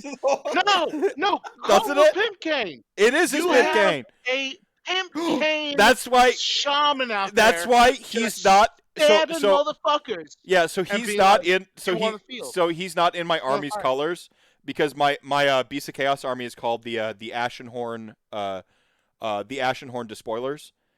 And he's not in my army's colors because he has to be purple because he's a pimp. I love it. Okay. I love it. I absolutely love it. And then here it is. First off, this is really fun to put together too. This was almost on a Fane of Slaanesh footprint because I was this was going to be my Fane of Slaanesh when I was. Then I played Depraved Drove once, and I'm like, nah, they don't need me. It's such a beautiful model. I mean, you're always welcome. It's such a beautiful model. But this is where I learned how to do the glowy rune effect. It's not great. So when I did my Ossiarch Bone Reapers, it doesn't matter. When I did my Ossiarch Bone Reapers, this was the technique I did for my Ossiarch Bone Reapers, like glowy bones, because and you can see like I kind of did it with the fire down in here. And so there's a backstory. It's my show. Fuck you. I'm gonna rant about my army's backstory. You're gonna hear about the I Ashen want Horde. your You're gonna hear whole about lore. the Ashen Horde. The spoilers, okay? Okay, Give it so to me. I want you to start Give your it to whole me. army's lore. I'm just gonna take these off. I can still hear you. Though, Okay, all right. Yeah. So Gonna so take a their whole piss? thing is Gonna take a piss? they're from they're from Ulgu, and there is a shadow volcano that they all like were around and worshipped. And, like, the volcano was going to erupt, and the way that they stopped the volcano from erupting was sacrificing stuff to the volcano. Like, legit. So, like, they would go out and, like, raid through, like, little shadow portals and bring people back to throw them in the volcano. And, like, they block up the volcano. And so they, like, but at one point, they, like, ran out of things to sacrifice to the volcano. So they, like, sacrificed their own shit. Like, they don't give a shit. Like, and so they just, like, were sacrificing to the volcano. But then the necroquake happened, and it exploded the volcano. And, like... Oh, Lordy. What we do now? So when the necroquake... Because this is a 2.0 army. This is how OG it was. Like, I'm going to write my narrative about the 2.0 lore that just happened. So, and that's how, like, so the necroquake happened, and it exploded the volcano. And, like, it shunted out a shard of the volcano, which is their herdstone. That's why it's an Ulgu, like, obsidian stone. And they also get, like, like, metal and sentience from the volcano and stuff. And when I say metal, I mean literal metal. Like, they hear, like, heavy metal from the volcano, and they don't want the metal to go away. So, like... They could no longer, like, sacrifice stuff to the volcano, and, like, their homeland was ruined. So they threw the shard of the heart of the volcano onto the back of, like, a wagon, and they, like, drag it around with them, and, like, and go seeking people to sacrifice to the heart of the volcano. And I absolutely love it. They're like color scheme. They're actually like they're like obsidian furred, but they look gray because they smear themselves in the ashes of the sacrificed and the volcano. Brutal Legend is one of the best games ever made. It's true. It's true. Do a yearly It's playthrough. damn true. Are we going into army lore So now? so I just want one final thing I'm gonna say here. So I've established that I'm not a fucking bandwagoner with Beasts of Chaos. No. And if you followed my, you were here. Everyone knows. No. Everyone knows. Everyone knows. I'm pretty sure you painted all of this up today. That's what happened. Yeah, this would happen. But here's the thing. If people are so-called bandwagoners, shut the fuck up. Lena, put your headphones on closer. Shut the fuck up. Quit criticizing people for being a bandwagon fan. That's some gatekeepery shit, incel shit. Get it the fuck out my community. It doesn't. The tenacity of a fandom does not equate to worthiness of a fandom. How long you have liked something does not equate to worthiness of how much you like something. If you love something, you can't fucking help it. What matters is the love. What matters is the fucking love. That's it. And if someone falls in love with something and then they move on in a little bit, so be it. As long as they feel the love, dope. I'm happy people are passionate and feel the love. I'm happy people are more interested in Beasts of Chaos right now because maybe Games Workshop will pay more fucking attention to my goddamn army. Like, shut the fuck up with these, like, anti-bandwagon fans. And do you know what a bandwagon fan is who sticks around? They're just a fan. And I think the most important thing is Beasts of Chaos are a great doorway to the best army and probably the best god in the setting, Slaanesh. And I think everybody should get on this bandwagon. So, I love you. Chaos. I love So you. they could actually unlock the true potential of what fandom really is and join the Dark Prince on the right side. So I said this was going to be on a Fate of... You are correct. Raiders should have been No. Oh, whoa. No. Do not fight me on this one. No, At least I will. I'll tell you why. sub-faction. I will tell you why. A sub-faction. No, I'll tell you why. I will tell you why Why? in 1 second. Come on, hit me. You with will it. never Hit me take with it. Ungor again. You Yeah. will never take That's fair. regular ass Ungor again. If Ungor Raider, I already on my desolating beast herd army, Slaanesh. I was already taking 90 fucking Ungor Raiders, okay? Because at 30 blocks, they rerolled 2s. They reroll 1s at 20, they reroll 2s at 30. So I had 3 30 That's blocks, nice. I like that. and they were all outflanking with 18-inch range shots, and I had the Doot Horn to where they could reroll, or to where they could reroll wounds. So they would don't show laugh up, at slaying reroll gore. 1s and 2s, Doot Horn, reroll wounds. Was it wounds? And then they had Desolating pretend Beast gore Herd don't for exist. proccing double hits. I would drop 90 on you with Rend 1 because Tendrils of Agony, and I would delete every command hero you had on the table and listen to people talk about how my army was bad. And then they would be like, "Oh, Beasts of Chaos are bad." I'm like, "Oh, you know, they're bad. Really? Yep. So anyway, that's 45 damage at your Keeper of Secrets. Army though, you should be showing up out of nowhere and deleting. But my our heroes. ambush Out of is fine. existence. Our ambush is fine. I would like to see some sub-allegiance abilities or traits that allowed us to reroll charges a little bit better or get bonuses to charge better. Like there, Okay, but I'm like down for that. that's a second battle tome thing. That's like there are things I would like to see more in this army, but the point is people are going to play it now. And all I really wanted to say is, again, this almost ended up on a Fane of Slaanesh, but the Fane of Slaanesh footprint, it was just going to be a snow base, and by snow base I mean cocaine, because their whole thing was love that like they were sex, drug, and rock and rolls. So my Like their entire whole thing was like they Iron just Jaws army. so they were gonna cocaine. yeah, so they were gonna have snow bases, but the snow bases wasn't snow base. The volcano was gonna have psychotropic effects. The volcano ash, it was gonna be cocaine. And I stopped down the path of Slaanesh because that was right around. Why? Because they're too good at that. No, time. no. But like, you're I saying have you're throwing a lot of Slaanesh planned for my entire you're left throwing a lot of swagger out there about Slaanesh there, Mars. But it's ironic because you're coming back to Primal. You're hearing the primordial call. You're coming back this way. Say that.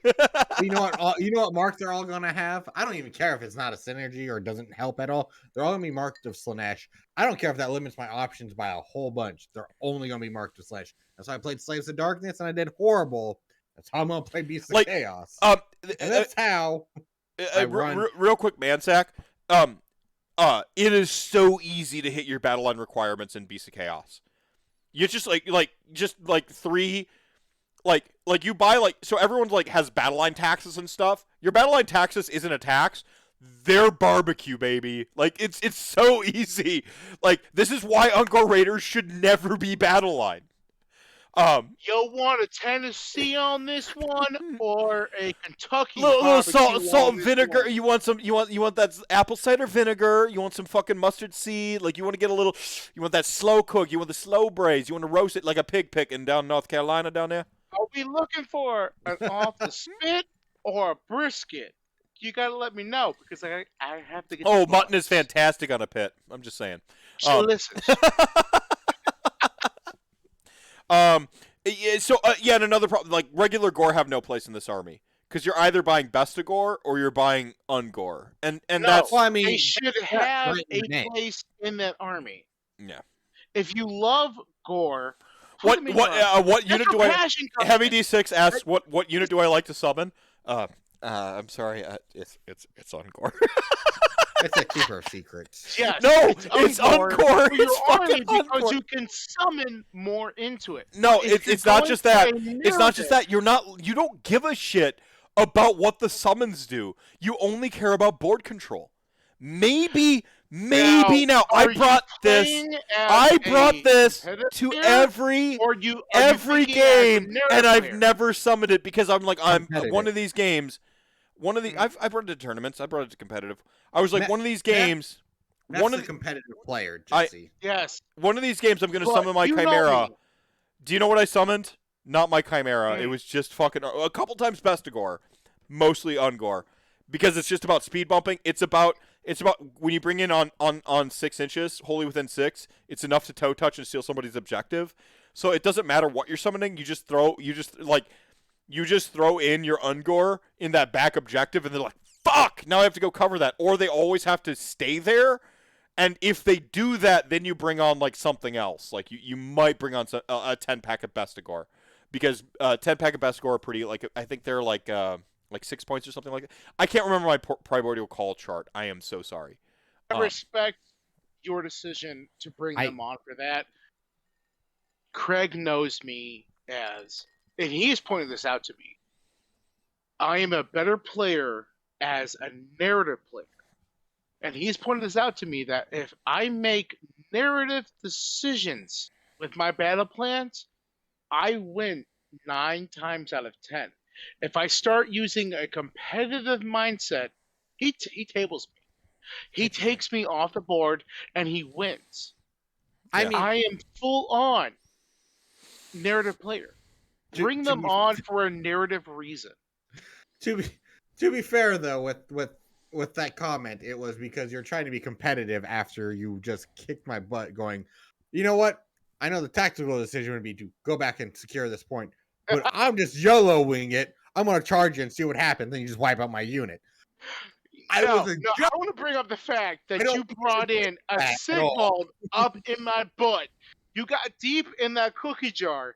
You wiped out 5 Ard boys, and then my 10 Ard boys were like, I can take that objective and win the game. Or Manzak, go clap that man. And I went, we're clapping that man. Manzak, I know you disagree because it might as well be empty bases. But the thing is, like, it's not that they only serve the barbecue pit. It's that you fill your. It's that they're never useless. They're usually screens and speed bumps. They're the exact cost they should be to be screens and speed bumps.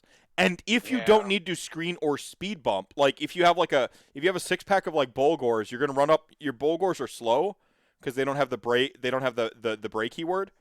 So they don't get the +3-inch move from your Great Bray Shaman, or sorry, Beast Herd. They don't have the Beast Herd keyword or whatever. So stupid, but that's doesn't matter. It doesn't matter. So what you're gonna do is you're gonna half bubble wrap your 6-pack of Bulgor, and you're gonna run up that like Ungor screen, and you're gonna throw it outside of 4 inches of somebody, and they're gonna have to charge the Ungor outside of 4, auto charge them, get tied up for a minute. And then get countercharged by the Bulgor, or they're going to have to go around. And either way, you're happy. Like, Ungor they're versatile. It's the opposite of the take you're trying to say. You're saying, like, I don't like the idea of having units to have to sacrifice that are battle line that won't do anything other than die. I mean, they do die. Their job is to die in the most creative ways possible, though, which is, like, again, is kind of like the opposite thing of what you're saying. That's why Ungor their sculpts, they look kind of derpy. I think you missed the part where I said that they teach you to be a better general. I was gonna say, like, I look at like the last list I was playing, like I looked at my battle line, like, oh yeah, they're gonna be dead. Oh, that's fine. As long as they're doing what they're supposed to do and they die, I'm happy. I love them. I love the model. Yeah. I love the sculpt so much. They look just as derpy as they should look, to where they're kind of endearing because they're cute. Like they're cute, and you're like, oh, I love. I named the first mini I named was Birdie, which was an Ungor. Like and then you just like. And then you get mad that other people killed them because I like them and I want to kill them. Like it's fun. Ungor are perfectly seated in the army. So I will hear no criticisms about Ungor and how they fit in this army. Ungor should be in that army. I get the miniatures brings up the whole thing of like modeling. I feel that brings into our overarching top take of passion. I mean, I don't think we really touched on that too much. Are you kidding? I've done nothing but rant passionately. Here. And I shit on people who make fun of bandwagoners. Like I think you've talked about what is kind of your passion. I mean, we all know truly the passion is Slaanesh, and you're just trying to not. Is that what? Yeah, I'm just edging my Slaanesh passion. Yeah. So all right. My left eye is going to be a Slaanesh tattoo that's not safe for work. But moving on that. How do you play Zangor? Zangor are an excellent battle line, and Zangor Shaman is probably the most aggressively costed spellcaster in Chaos. How would you play Slangor? Slangor? Affectionately on my shelf. Yeah, I was going to say you wouldn't. But I like the way you said it more. Good God, Mephisto. You were gonna talk about Slaanesh now. Though I'm sorry, you were gonna talk about how you've been led astray by actually worshiping a single god. Disgusting. I mean, it's really the correct way to do it because that you're not so spread out and spread thin, and you're getting all the benefits of one god instead of trying to vie and balance it all out. It's really wrong. There is no Bees of Chaos don't try to balance. It's the Crom prayer. Crom, I've never asked you for anything, but if you don't help me now, to hell with you. That's what Bees of Chaos do. They don't give a fuck. They meddle. Like, you can help me, God or not, whatever. I'm gonna fucking do my thing. I'm gonna Down point out and down and down. Gorkamorka, best god of the entire realms. Really? He's done nothing. He has made no false promises, and Archeon is not the leader of the 8 points. He is the leader of the 5 points, and I will point this out. Catacross has one of them. He has the end has one point. of them. Sigmar has one because he cannot say that he owns the Azure. Point to Azure. Azir gate. Whatever made up. You have to have both points of it to have it. And Gorbad has come in from Gur. He owns that point. Also, he has to deal with 2 major forces crumping on his territory, and he hasn't even owned the 3rd. He owns 5. Do not come at me. Also, Gairan, he doesn't really have Gairan either, the life point or whatever, because Alariel just flooded the shit out of it. Bring it. Ooh, all right. I love it. Anyways, all right, I'm not even standing for Archeon, but let's be real. If any of you got, I said they couldn't get could really pose a threat to them, wouldn't they actually have the all points right now? No, they wouldn't because they don't actually pose a threat to them. No, they can't do anything. Catacross tried to, and he ended up with a sword. No, Catacross did not try. Catacross was a DBZ villain. I will not handle this slander on my own show. Catacross literally. No. Catacross, the unbeaten, did not lose any of his tactical engagements. He marched. No. I don't think you'd be the unbeaten when you get a sword through your chest. No. Maybe I'm wrong. No. I will fully support death in this. No, Archeon, I don't care about what happened in the old game. I don't give a fuck what happened in the old game. I didn't play during the end times. Catacross took the Arc's terminus. Catacross took the end point. He took the 8th point. He showed up, and that was the whole job, was to essentially establish a supply chain and a permanent foothold, not just at the gate, like other deities, inside the 8 points. So he is inside the 8 points right now. He has a permanent foothold in there with bone doom trains and shit, just like pulling bones. And he has a bunch of weird turbo shadow bones. And he marched at the Citadel, not to take the Citadel, but to gauge the Citadel's defenses and infrastructure. It was a defeat he took on purpose. Defeat on purpose. The goal wasn't to assault and take the Citadel. The goal was to take notes, and he got them. He didn't anticipate the soul blade doing stuff to his body that sticks with all the bodies. But when he goes back to the Arc's terminus and there's 1,000 bodies lined up for him to inhabit, this wasn't about that. A great generalship. A great general isn't concerned with single battles. He's concerned about the war, and Catacross's codpiece has already won the war. A great general would have a backup plan for when they He fail. does. The backup plan wasn't the plan was already to go to the Citadel and to not take it yet. He's edging it. Something I think a Slaanesh player would respect, because there's all this shit about the channels in the Citadel and what the channels can do on the deployment, and because Archeon had to rally back a bunch of his advancing forces to defend the Citadel. And that was part of the grandeur machination. Archeon didn't do anything until the end. To Those time were in. for Archeon To was time gone. in. And if Archeon hadn't gone back, the Citadel fell. Wait. But Nagash and Katakros were playing the long game because it's not just about taking the Citadel. They understand that there's more to play in the realms, and we all got a tip of that hand with the Broken Realms, that there's way more going on than just the 8 points. The 8 points is a position of tactical advantage, but it doesn't win the war. No, and hold on a second. Go ahead. Start. Before the time in to check in, I have to agree with Nickett. Manfred. You're still wrong. Manfred was the cause of all this. Manfred he started some shit, and he went from there. But I have to follow with Mr. Mephisto on this one. Oh, you it could be was wrong a too. tactical excursion. It was a DBC. How far he could go before he got pushed back. So when you send out a scouting party to go scout and they die and like one barely comes back, do you count that as a success? If you get the information, the information you go for, yes, you do. You get as an Iron Jaws player, so many different ways. I call that a success. But he got Archeon to pull back.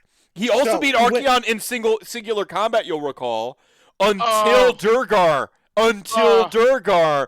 He just think that singular combat when he gets a sword through his chest. I don't know. Maybe he had him beat Durgar.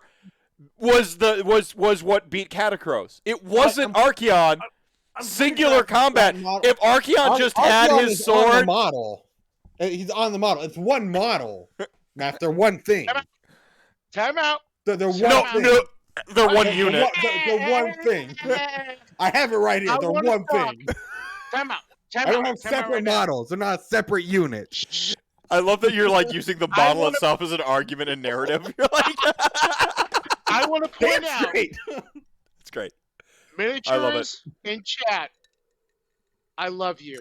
I love you that Gorbad is the true hero in having butted Archie in the Storm of That's the troll dude, right? The troll who actually like beat Archeon? Yes, because he trapped the worm and he is pouring into the 8 points to mess him up. Yeah. He owns 5 points. Bone Reapers own 1, Sigmar owns 2, Iron Jaws owns 2. He only owns 5. I mean, it's pretty easy. This is the Valentine's Day special. We already like tanked it at the beginning of the show, but I would like to posit that Archeon, Nagash, and Sigmar are a love triangle. This is if we had braver writers, that's what this would be about. Because because Sigmar and Archeon, like their whole thing is like a jilted love story, right? Isn't it? It's not like it is. Because like the whole thing is like Archeon learns the truth about Sigmar's like divinity and like blah blah. No, it is just like literally they're like unrequited lovers and in this. Yeah. And Nagash also has a thing for Sigmar. Right? It reminds me of the South Park episode where they take R&B songs and just replace Baby with Jesus. Yeah. And that's what they did with Archeon and Sigmar. Yeah, I agree. They took a love story and thought, instead of lover, we'll just put God there. Yeah, or whatever. Yeah, they control C, control V. The subtext, the subtext is I think it's throughout it all, and I just wish the subtext would become text, because they talk about like how Nagash and Sigmar know each other's great secret, right? And they're lovers. That they're lovers. And and there's a specific. I'm going to cite lube for loving Nagash. Just saying now, you need an industrial tub of lube. Marathi tried. That's all. So I mean, it's possible. And she got pushed away because she was barking up the wrong tree. Yeah, because Nagash is into Sigmar. I get it. Yes, and he is loyal in his love. He might like it's the kind of love that turns into scorn, like that deep love. But like he's not mad about the souls being stolen. He's mad that Sigmar's not returning calls right now. Sort of, yeah. Yeah. But like, but Sigmar like remembers like, and it's like there's like an '80s like jam where like he's like looking to like the left and like there's like curtains wafting that are like, and he looks over and he sees like Archeon and like he's just like he remembers the love that he once had with Archeon, and it doesn't, and so he's not allowed to love Nagash as much as he should, really. Yeah. And It's Nagash, holding back unresolved issues. That they yeah, need to right, work out. right. And there's actually a story where Nagash is, or not Nagash, where Sigmar is talking to not Gelthazar Belt, right? It's like the It is, but it isn't. yeah. And he's talking to him, or Balthazar Gelt, and he's like, you know, weren't you two like friends once? And he's like, we were more than friends once. But he doesn't elaborate. Yeah. And why? Fucking. Oh, But what if? As a Slaanesh player, We're I can crossing safely into say manga territory now. Let's bring it back a little bit. it's not manga territory. This is No, lore no, accurate. no, this is okay. This is lore accurate. I cited a direct literary reference, but then there's some I would say some close reading, which is literary analysis. We did some close reading of the texts. We inferred some things from our close reading, and I just think. Yeah, that does check out. Valentine special starts talking about Warhammer results in hours of constant screaming. Checks out, yeah. Yep. All right. So let's just pull it into what our topic is: passion. As anyone has seen for the last 20 or so minutes, it's a lot of passion. I fucking love this game. I do. I wouldn't have a fucking podcast if I didn't still love this game. I am not the type of person who can keep doing something I don't like. Empirically speaking, like medically speaking, I kind of can't do something I'm not interested in. No, I fully agree with that.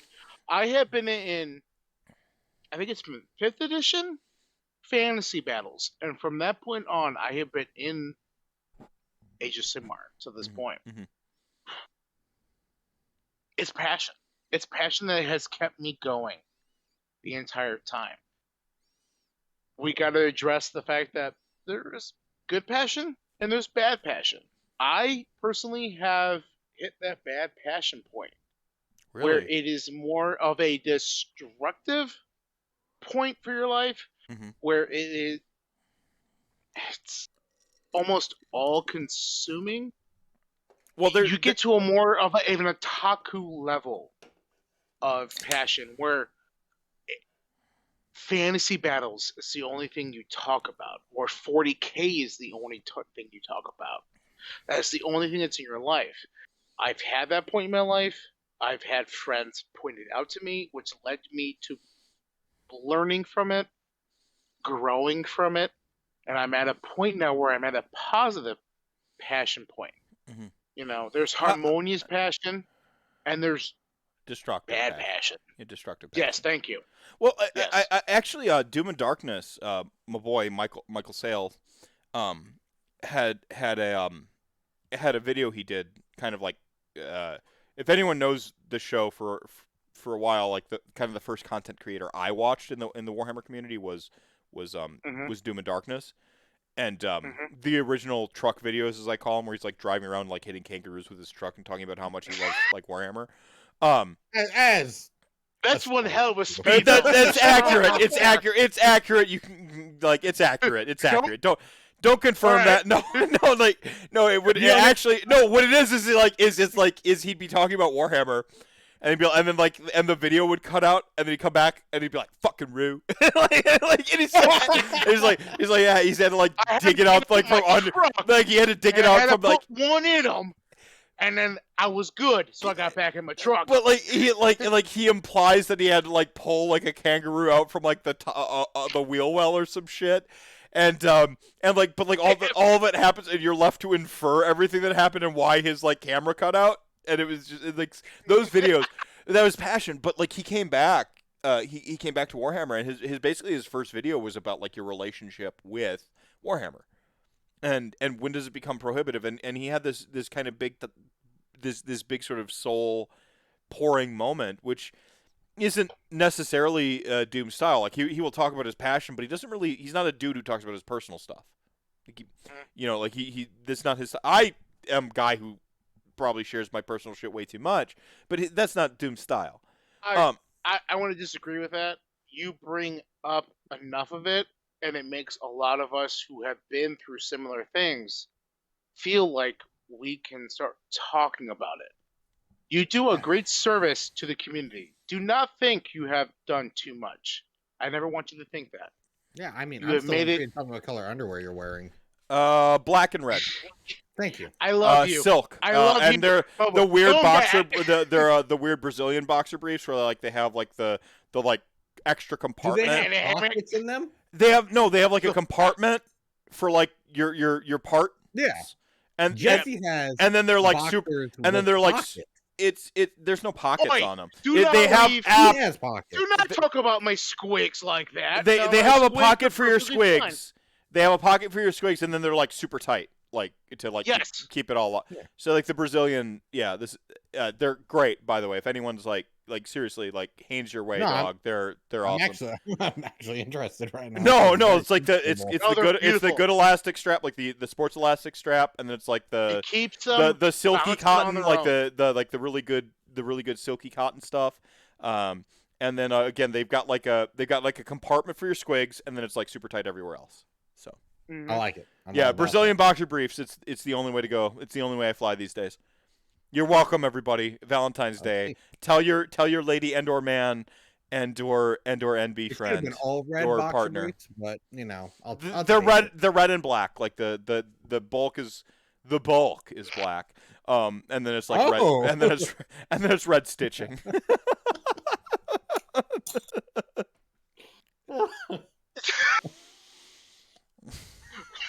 Wizard P, you came in at the right point. So You gotta remember admit, how you're we got on quick. this tangent is I probably talked too much about myself. I probably And you're like, talked no, too man, much. you don't talk too much about yourself. And then someone's like, what boxes are you wearing? And I answered in earnest because I don't care. I'm like, oh, yeah, no, this is the type of boxers I wear. Don't, like, do you see how that happened? I answered in earnest. Like, it was just like, content okay. on the internet. Yeah, just So, hands down. to get on a serious note. No, where the I had something else I No. was gonna say. Oh, Doom's thing.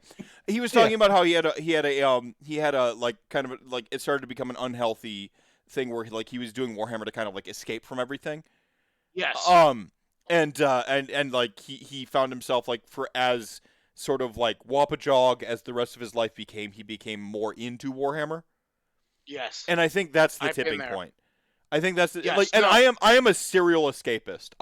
Trust me, like the thing that got me through my youth was being able to escape it, was being able to go No. into like worlds I made up, going into like creative vices, literally hiding at the gaming store because I was too afraid to go home, and that to add to that, that bravado thing. Go ahead, add in, yeah.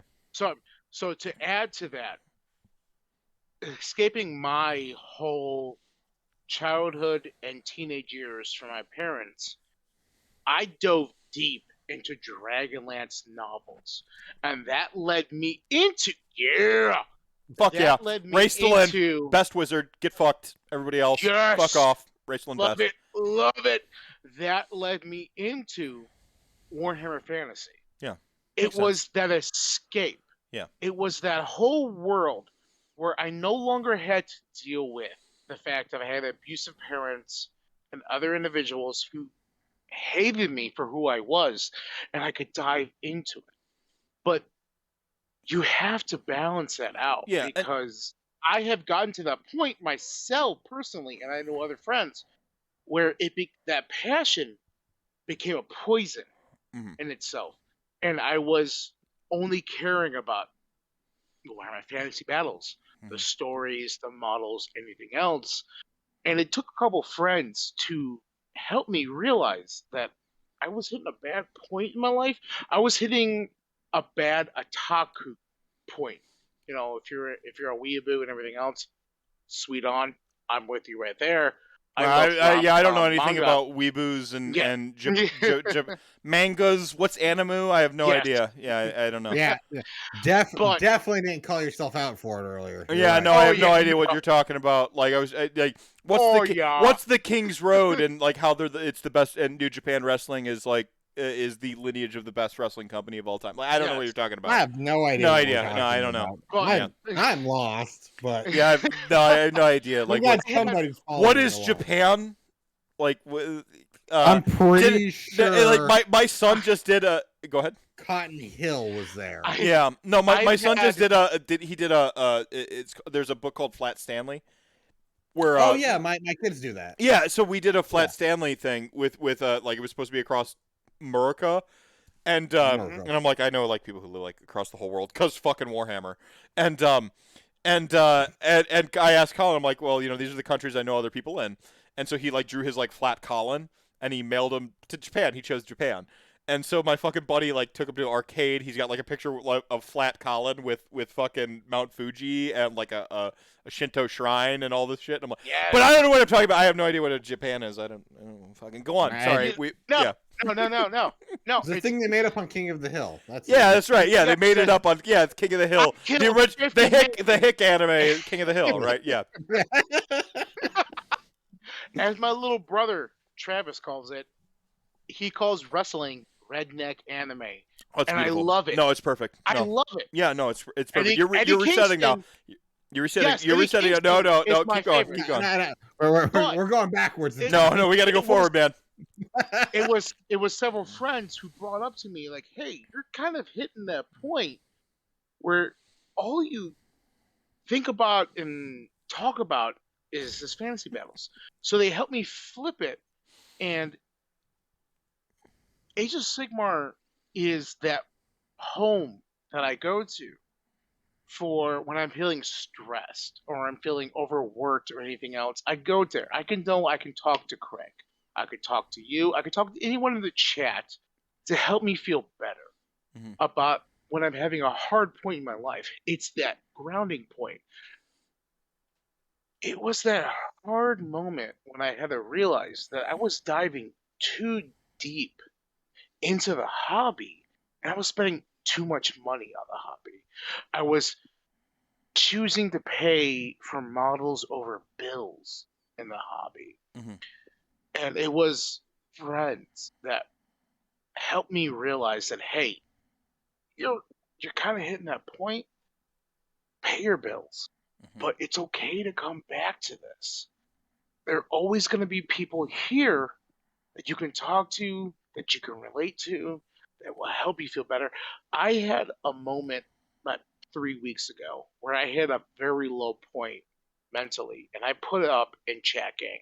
And chat gang is beautiful because Respect. they helped me get through that night of a hard point. Someone asked me about my Iron Jaws lore on the model and everything else, and it helped me get through that night, which was beautiful. It's that hard. There's a balance. There's There's a a balance balance. there. Like I think what you the main thing is to not, and as a serial escapist, you know, where escapism did help me escape my youth, but at some point you got to reconnect. And I think that's kind of like that's the important component is staying connected. You can't disconnect from reality entirely. Why I personally love Warhammer, Age of Sigmar especially, is because like a lot of my other vices, video games, writing, RPGs, a lot of my other vices are escapes from the world, and like I completely disconnect. Age of Sigmar connects me back to the world because the community, because I have to talk to real and actual humans who care about me, and like things like that because I have to do that. And I think a lot of people have hit like rock bottom in their various points in their life, and they understand that. Like I talked about like on a previous episode, like how I could have very nearly become the bad World of Warcraft addict, but I was able to pull away from that because I saw a worse example. When any hobby, not just Warhammer, when any hobby is is taking away from your relationships and your ability to connect to reality, as Becoming opposed toxic. to in a enhance sense. reality or help you connect better. That's the scales have tipped, and you need to like reassess Mhm. that. And I'm not able to tell you how to deal with that personally. Like I don't know. No. Like I'm bad at again. I'm really bad. Like my escapism is in overdrive at all times. No, I'm fully with you. But And I know that I can talk to Craig if I'm having a problem disconnecting from reality, because Craig will help me in a very positive Craig's- way he's hanging in there. come Look at him. back to reality. Come back to reality through the game. He'll Mhm. talk to me about the game, and then he will help me All right, come back Craig, to it. I'm going to let you talk about your passion, Please. uninterrupted. I don't And I then don't know if I we'll can match you guys' passion. and then we'll move into the. I've got one question for the War Chanter here, and then we'll move into final soapbox. So talk about your Okay. passion unabashedly, uninterrupted by me. Slaanesh is the best. I mean, I think we all can agree about that. I'm not going to look at chat. I'm going to actually put that down so nobody could contradict that statement. It is the best army in the game. Not sure if you guys heard. I went 3-2 over the weekend, showing it's not a bad army. It has the most flavor. It's really fun. Mhm. It plays like a control army. Let's go into the lore. What is better than perfection? Nothing, because it's perfect. And that's what I can't Slaanesh fight gives you you. on that one. Man, like just perfection and the pursuit of perfection. And I think it, as I've said multiple times on Meph's show alone, that the idea of like trying to be the best at something is very relatable. We all want to be the best we can be, and that's what Slaanesh calls to. There's a beautiful passage that I think we all can relate to in this. You're not wrong. Libra I'm just throwing that out there right now. You're not Chaotica wrong. that says I don't know what they're saying, but it says uh let every land set aside their wrath and despair and release the empty promises of change. For I am the joy of now and the vindication of life. I will love you as no other has or ever will, and you shall love me in turn, with your bodies, with your minds, and with your souls. I shall be your wife and your husband, your mistress and your lover, and in my arms you will find purpose and delight. Pleasure beyond imagination is mine to bestow if you only take me into your hearts. I think we should all walk away from, at least tonight, I'm about gonna point out passion. that you That flipped through that book to find that page. because I think the page is very important when we talk about what is the best faction, the best army, and the best lore in Age of Sigmar. And I think when we all look at this objectively, we have to agree it is Slaanesh, because in the end, what it is promising and what it actually truly gives you is You haven't missed anything, man. love beyond we will ever know or ever receive. Oh man, that was good. And that's Yeah. the best. Yeah, that's the best. That's the best. All right. Also really fun to Gosh. play, no matter how hard it is and how shitty it is. It's the best to play. Time has proven me correct on. Oh shit. Just throw that We're anywhere. It's okay. No. Throw that anywhere. It's fine. Yeah. No. Time has proven me correct on this one. So get wrecked, haters. What? No, I mean like so I do think points are a little high with the army still. I agree. And I do like ultimately I don't want to be the army that needs summoning to win. Mm-hmm. But outside of that, it plays less, obviously far less than a glass cannon like it used to be, and more into a control army. And now that I got into magic, I understand what that actually means. You're Like, yeah, I'm gonna lose my original army, but by the end, I'm chipped away at your stuff, and then I'm gonna be able to summon stuff in that'll capitalize on what I've already done. Yeah, I think like a big disconnect is when I did that episode of Warhammer Weekly where like I just like was at odds with like what Vince did, because I am a Johnny Spike finish kind of guy. Like I Johnny my way to a Spike finish. Yeah, And he's a lot more like I Johnny my way to a Timmy finish, right? And I have like this like core 5% spike in me that's always there. So I'm like Johnny my way to this Timmy finish. And he's far more a Timmy player. And so he wanted Slaanesh to be a lot more Timmy, and I liked the Johnny aspect of it, or the control player aspect of it. yeah. And so like we were like kind of at odds in that. Like I liked the new locus of diversion better than the old one. Diversion. Yeah, no. Yeah, locus of diversion. Yeah, like I liked it a lot better, and I looked at their summoning. I'm like, their summoning is pound for pound just great. Not the best summoning in the game because that's Beast of Chaos, and not because it's like the strongest summoning, because it's thematic and how it interacts and blah blah blah. Like I think it's just in a very good spot. Yeah, I loved how thematic it is. Right, and stuff comes on in outflank, and because you're constantly like ambushing from the table edges, because there's always more of the herd coming. That is it's all in line, you know, like it all just like the mechanics and the gameplay and the power level, it all lines up. That's why I think Beast of Chaos have like the best summoning. I mean, I don't want to get you off on the Beast of Chaos stuff, but the lore for the Herd Stone for the summoning, it's what you burn people, and more people are attracted to it, and that's how it happens. Yeah, sort of. Or for me, it's a volcano. You know, it's like. Well, yeah, but all right. But it's the heart of a volcano. A Ulugu volcano, which is why it's obsidian and shit. And the lore is the volcano is actually a god beast, so it's the beating heart of a god beast. Yeah, it's super metal. Slaanesh didn't get bullied by anybody. Slaanesh wanted it to happen, allowed it to happen. Yeah, there you go. Because what is the best, like, depriving yourself of satisfaction just for a greater payoff, other than being captured and having your wonderful meal slowly pulled out of your stomach for you to re-eat it again? Yeah, because it's been Remade, remade, and brought back to a whole other flavor. God damn it. No, I won't go there. I'm gonna back up a little bit. Yeah, it's Tafiti. It's the heart of Tafiti. If you don't get goosebumps when she fucking sings the "I Am Moana" part, dude, you have no soul. Can we just have another show just talking about how great that movie is? Moana is excellent. One of my favorites. Yeah, hands down. Yeah, I love you.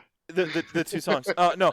I want to go back to Slaanesh, but what I was saying is like my expectations in where they aligned was just different from like a Timmy player, and I think it's still Johnny. And what you've said is you've kind of like learned the Johnny, because the Magic the Gathering, the control aspect, and so you've like learned that and leaned into that now to like kind of like, you know, capture wins.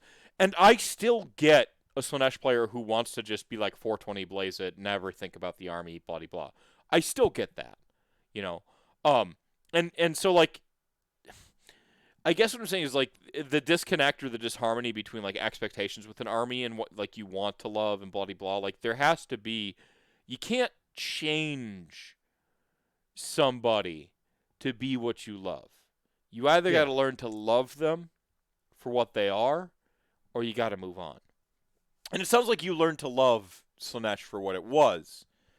Yes, yeah. That's very accurate.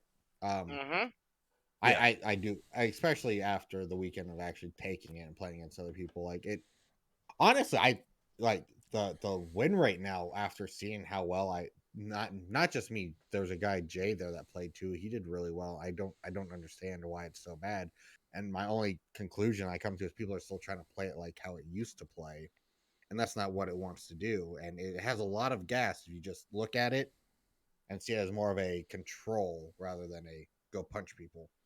Yeah, and I think that's like again, that was like one of the disconnects between my read versus Vince's read, because I'm way more Johnny than he is, and he's very Timmy.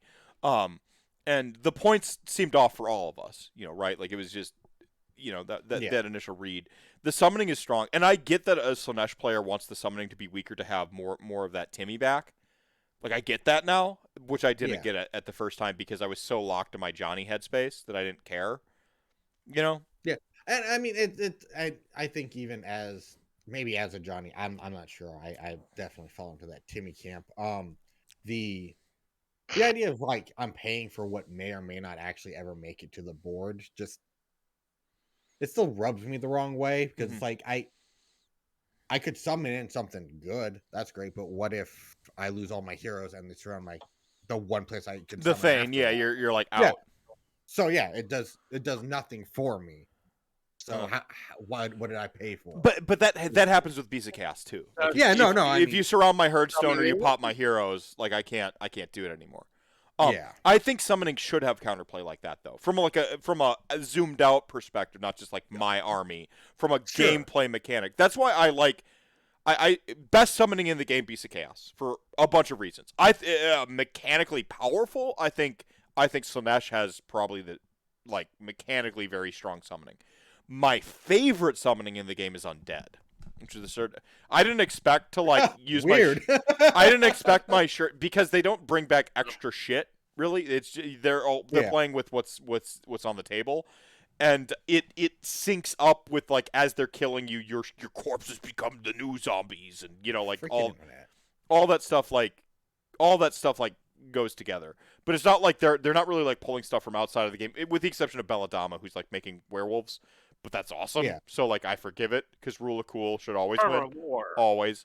So but yeah, it's just like that I'm able to like change those gears a little bit where I can go, my favorite is this, the best is this, the powerful is this, and to be able to see it from those perspectives is why I'm awesome, why I'm one of the best content creators, why I'm your favorite content creator's favorite content creator in the Age of Sigmar community.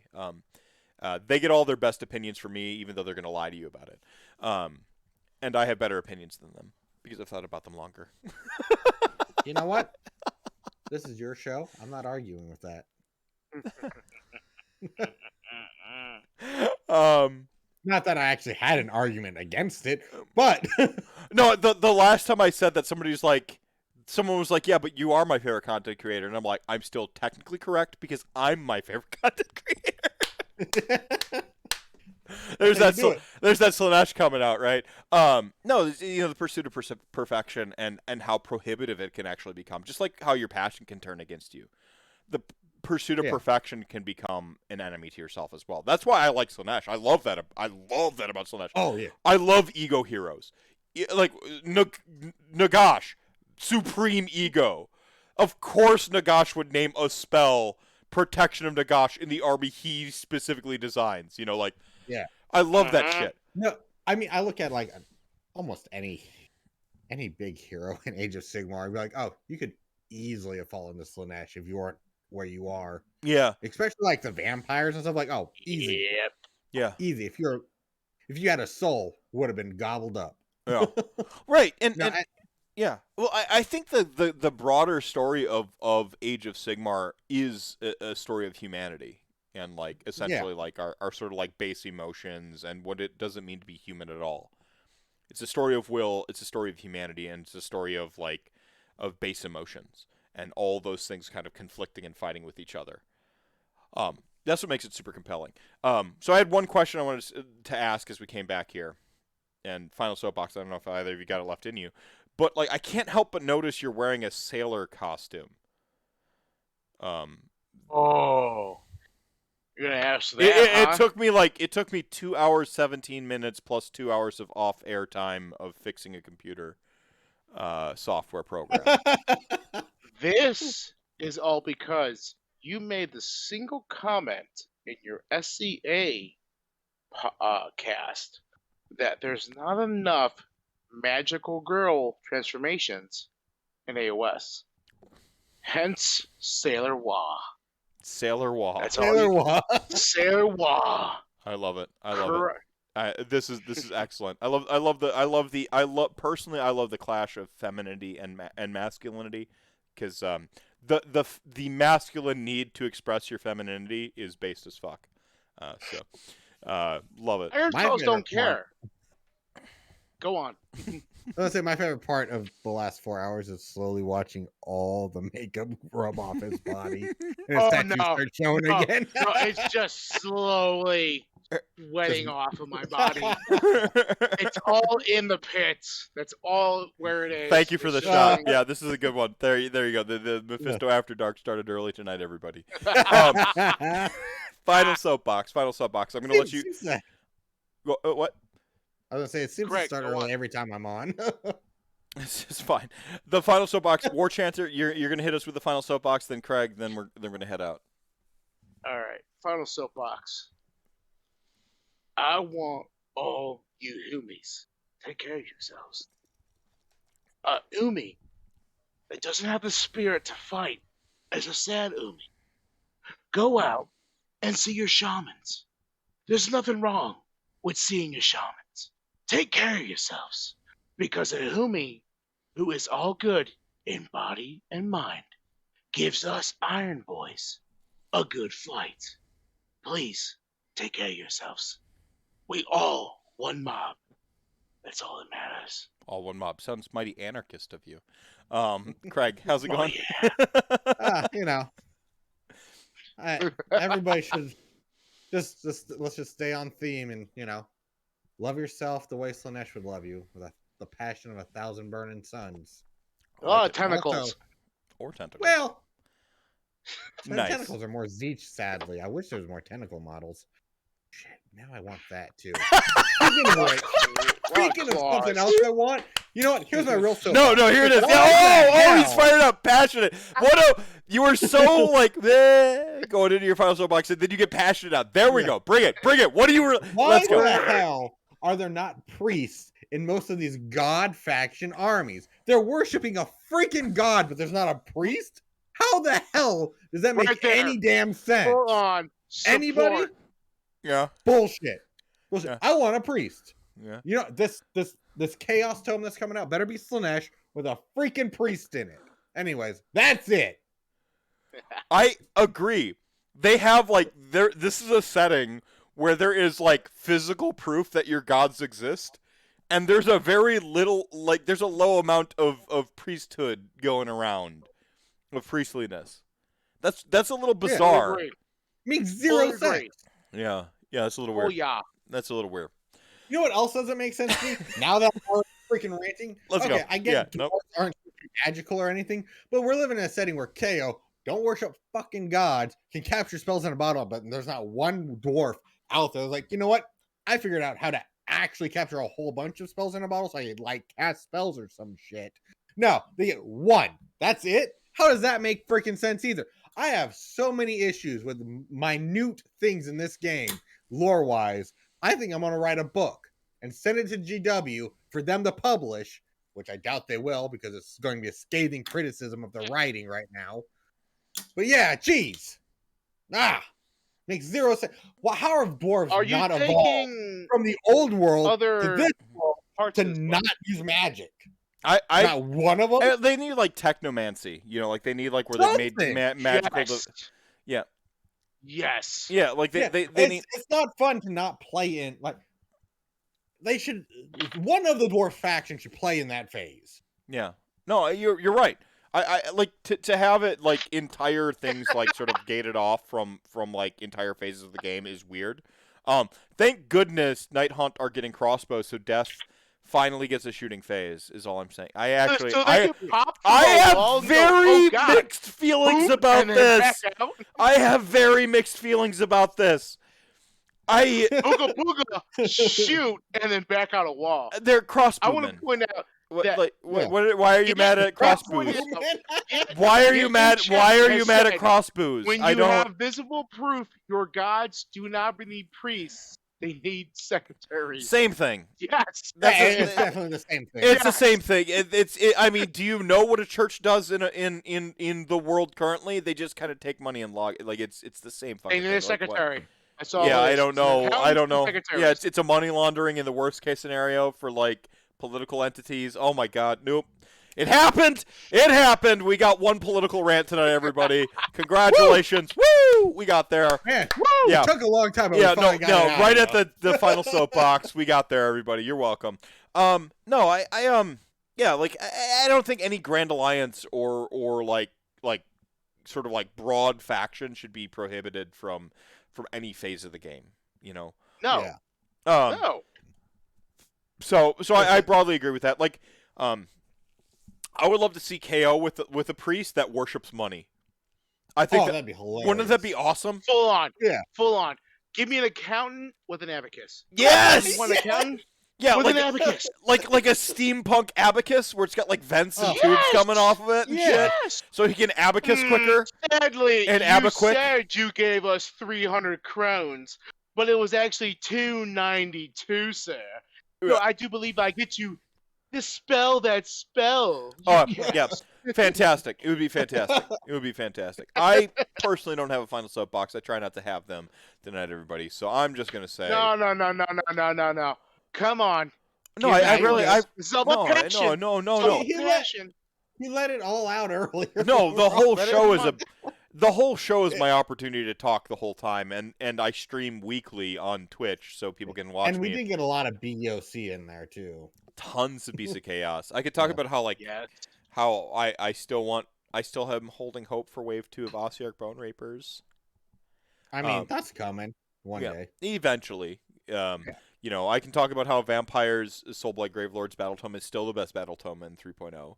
I could do a lot of stuff, but Vampires really are coming eventually. the only thing I want to say is you know what? No, I got one. May I close out? Go on. Please go on, and then let me close out in War Chants of Theater style. Yeah, I mean, you can say something in War Chanter style, but I get to. It's his show. He closes I it. close out. Yeah, come Okay. on now. All right. No, the one thing. Fuck.